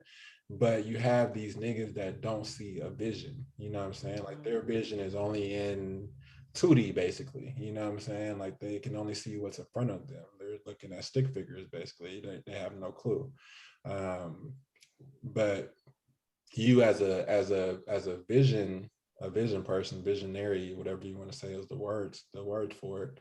But yeah, there's certain people that ain't gonna get that, and it's okay to separate or completely cut off. I think that's a thing in itself. I mean, for me personally, like I really like the family I grew up in a household with, the family that has checked in on me or just like said anything or whatever is probably like trust me, I'll take a mental note to folks that don't speak or do anything or don't reach out the way that they did back when whatever was whatever. I'm taking mental notes on that, you know what I'm saying? Like that's a given that I don't have no, the cool thing is that you understand where your ties lie and where your ties end at, you know what I mean? Like that's a cool thing to have, like the separation factor. Like whatever transpires, you don't have false individuals that you're attached to. That's a cool thing, because you can't have so many cooks in the kitchen.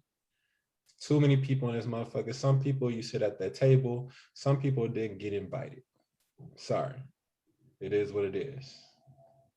But peace be to you. Happy Thanksgiving.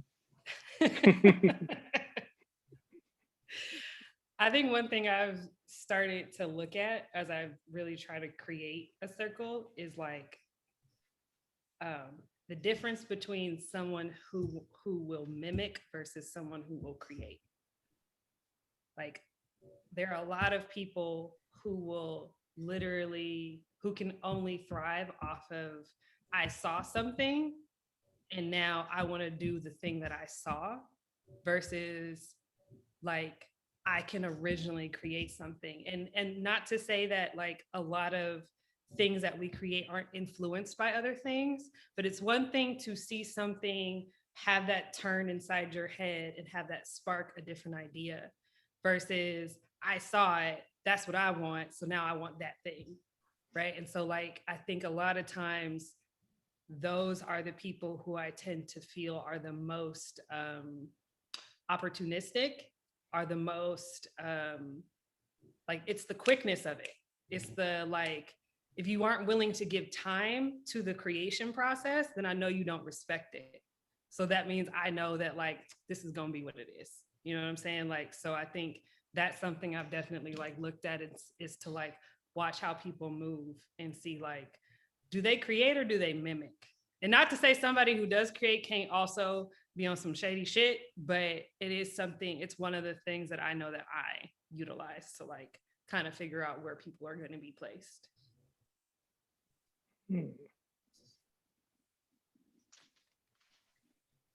Good shit. Good shit. Isaiah Rashad album?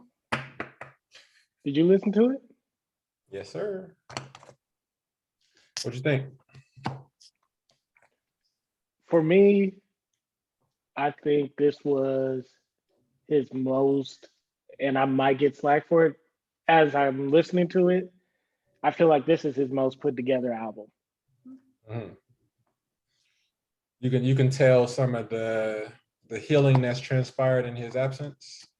Yeah, I feel like that, and I feel like they actually like sat down. Somebody sat down and talked to him. It was like, bro, you way too talented to go in and then disappear and then to come back. You just need to just stay and actually do this shit. And it got to him. And I wonder who that was. You know what my guess is? Who? SZA. I feel like SZA, him and SZA are connected because they came into TDE around the same time. So they've been connected because I think they went through like artist boot camp together for TDE. So they've been on that same wave or whatever. But I think as far as like getting to an individual about whatever drinking habits you have, I think that would probably be a good individual to probably speak on, just on what they see, just from like the moment that, you know, they started camp to the work that's been put out to the absence. And, you know, just because a lot of times with that, especially when you have an addiction and you have like some of the deep rooted issues, deep family issues that you may have and stuff like that, it takes somebody probably giving you insight into like what your worth is, you know, like letting you know what like the people still care about you or still want to hear from you. Just get you into the space, or to the space that gets you, you know, get your talent out, and then just kind of go from there. But I don't think it was like a top lock in a studio type deal. I think when you're sick and you're an addict, that's not the part that helps out most. I'm pretty sure getting home probably is tough too, because it's a lot of influences at the crib. So I'm thinking that it had to be somebody that entered that camp around the same time as you. That's what I'm getting. And on top of that, it's a woman, you know. So I think women can give you some good insight to yourself that men just can't. Like men can tell you, hey, bro, you know. that's how they're gonna say it right there too, just like that. And the whole time, the other nigga gonna be like, "Yeah. I feel you, bro. There's gonna be a lot of people. It's gonna be a lot of people. Information. It's gonna be a lot of hand movements and just like, you know, because like, you know what I'm saying, niggas ain't heard from you in a minute. You know what I mean? Like, what the fuck you been doing? You know, like that's what guys got for you. But at least women can break some more ground. Some, you know, can peel some more layers off and really get to the bottom of some things or whatever. Like it didn't have to be no heart to heart crying sessions or anything like that, even though that probably transpired too. But I think for sure it had to be something beyond the surface level of, my nigga, like, come on now, it's been 4 years, my nigga, let's go. My take from Isaiah shit, I thought it was dope. I think it's cool, the singles that he chose and hasn't chose from that album. That was pretty dope to me. That lets me know that he was pretty in tune with his music and really cared about it and really cared about how it would come across. And also left some clips in the chamber. So I thought that was a cool, like he did a good job on well, they did a good job on like the rollout of things, but he did a good job on choosing what to put out initially and what to still keep in the chamber. Because I think that In the Garden shit with the Lil Uzi is a fucking smash, but that's not a single. You know, like he had, well, at least it hasn't been a single. Yeah, that might be one that he reignites the album with after it's been out for a little bit. He'll probably drop that one later on, but for that to be one of the first ones that you drop is interesting. But lets me know that you have a good finger on your pulse, which lets me know that the artist is in a great space because they're not just looking for hits in order to be relevant. They're actually leading with their artistry and leading with them themselves, you know. So that's an Isaiah Rashad thing. So people know who Isaiah Rashad is, and he led with his Memphis shit. So shout out to him on that one.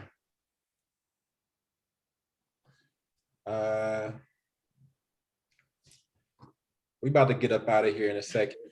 Trust me. I just wanted to leave.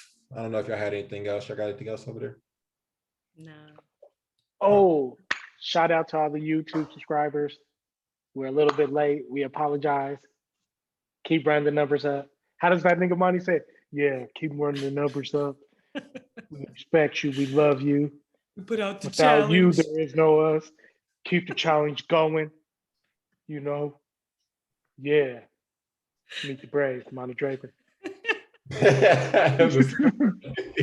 Wait, you gotta do like 4 more shout outs. The signature, man, the signature.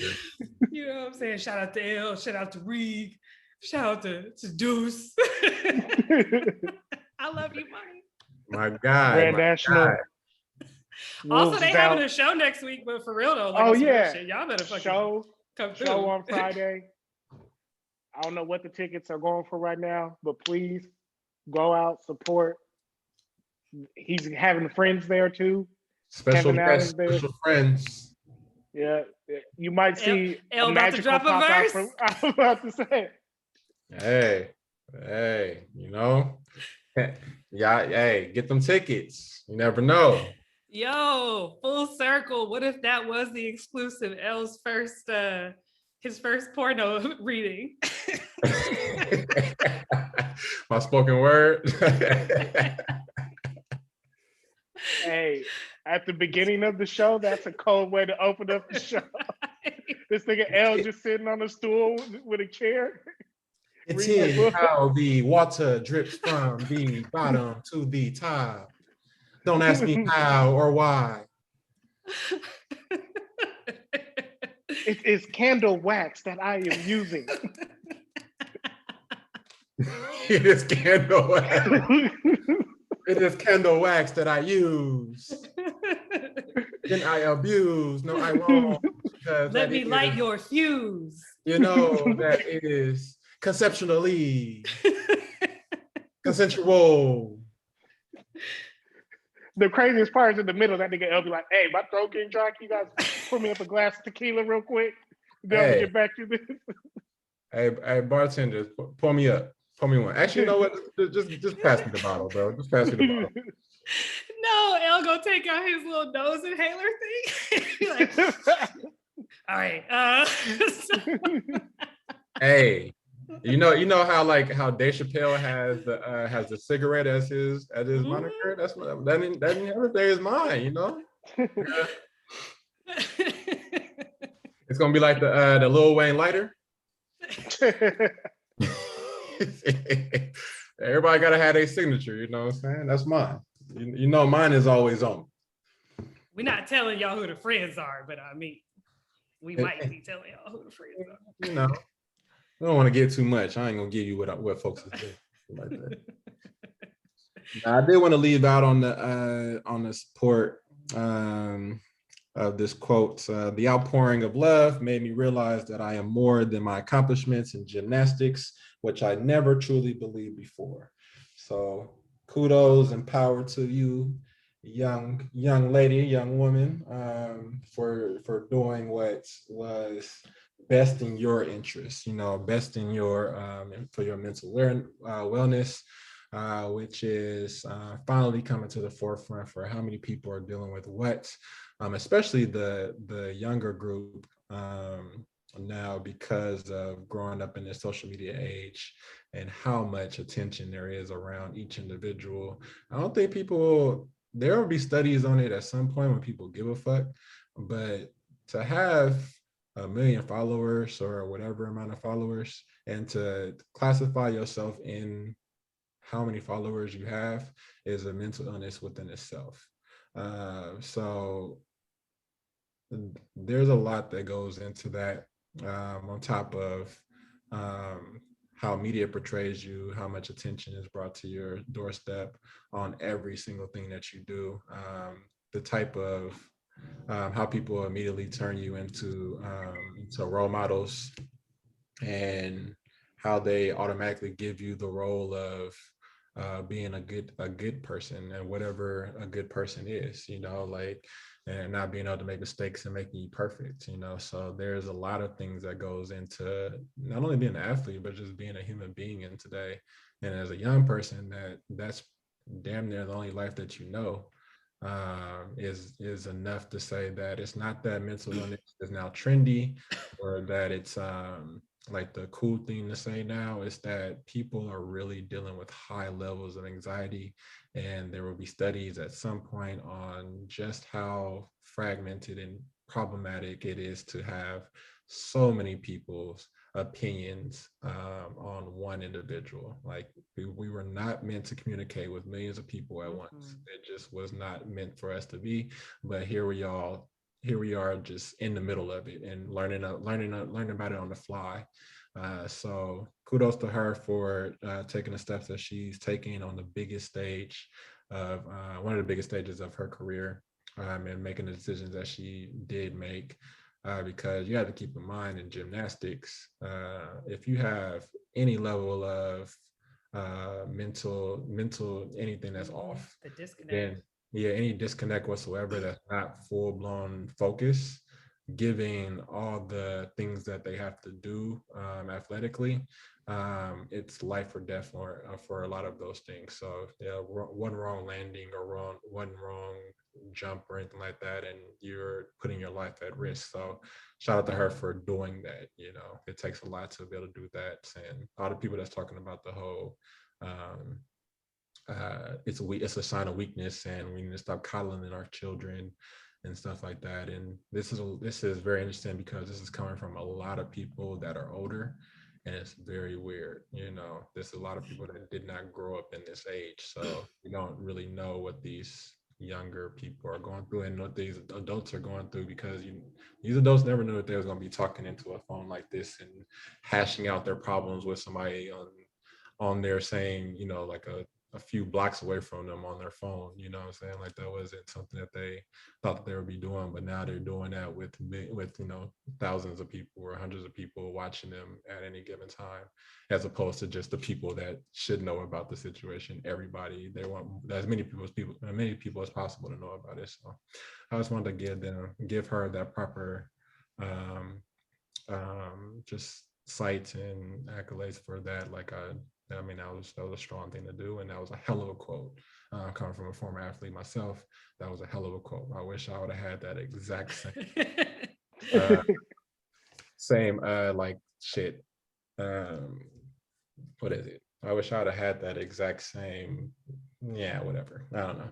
I also think it's crazy to two things. Is one, awareness. Yes.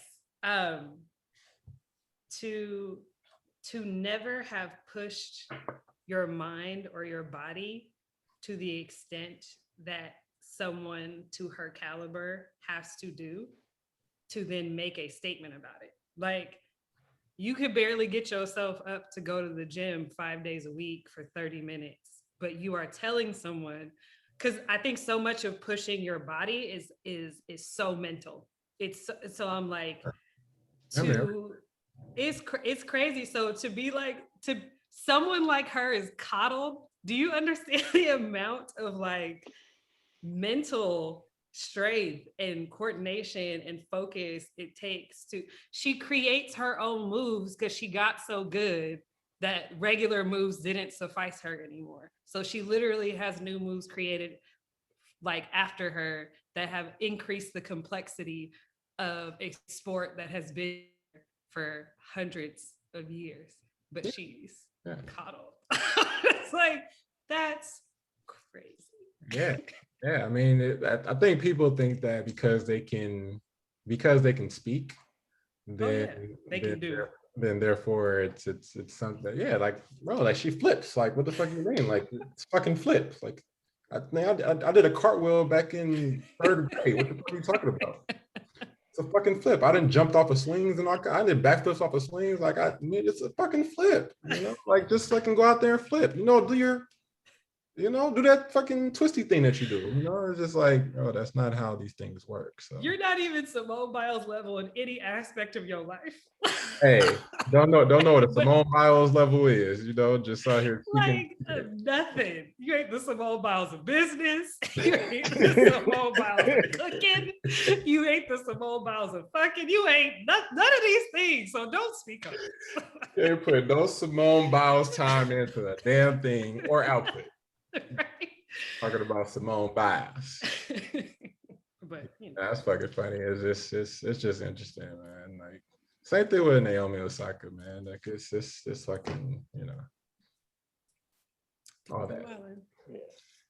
But yes, that is the Meet the Brave podcast. We definitely appreciate y'all for tuning in and all our stuff that we do on the fly. Hopefully that's something that everybody appreciates and enjoys. And let us know what y'all think, you know. But thank you again to Britt for coming in and, you know, doing what you do magically. Thank you. Y'all gave me just enough time to light my Palo Santo before. No, we had that in mind. We had that in mind when we started recording. We was like, we got a certain period before she got to get to what she got to get to. So, you know, we don't want to leave you with too much time. Right at the moment, you know, send you right into what you need to get into. Thank you. I appreciate you. You know, we be trying. But yes. Appreciate y'all and thank you for tuning in. Love. Yes.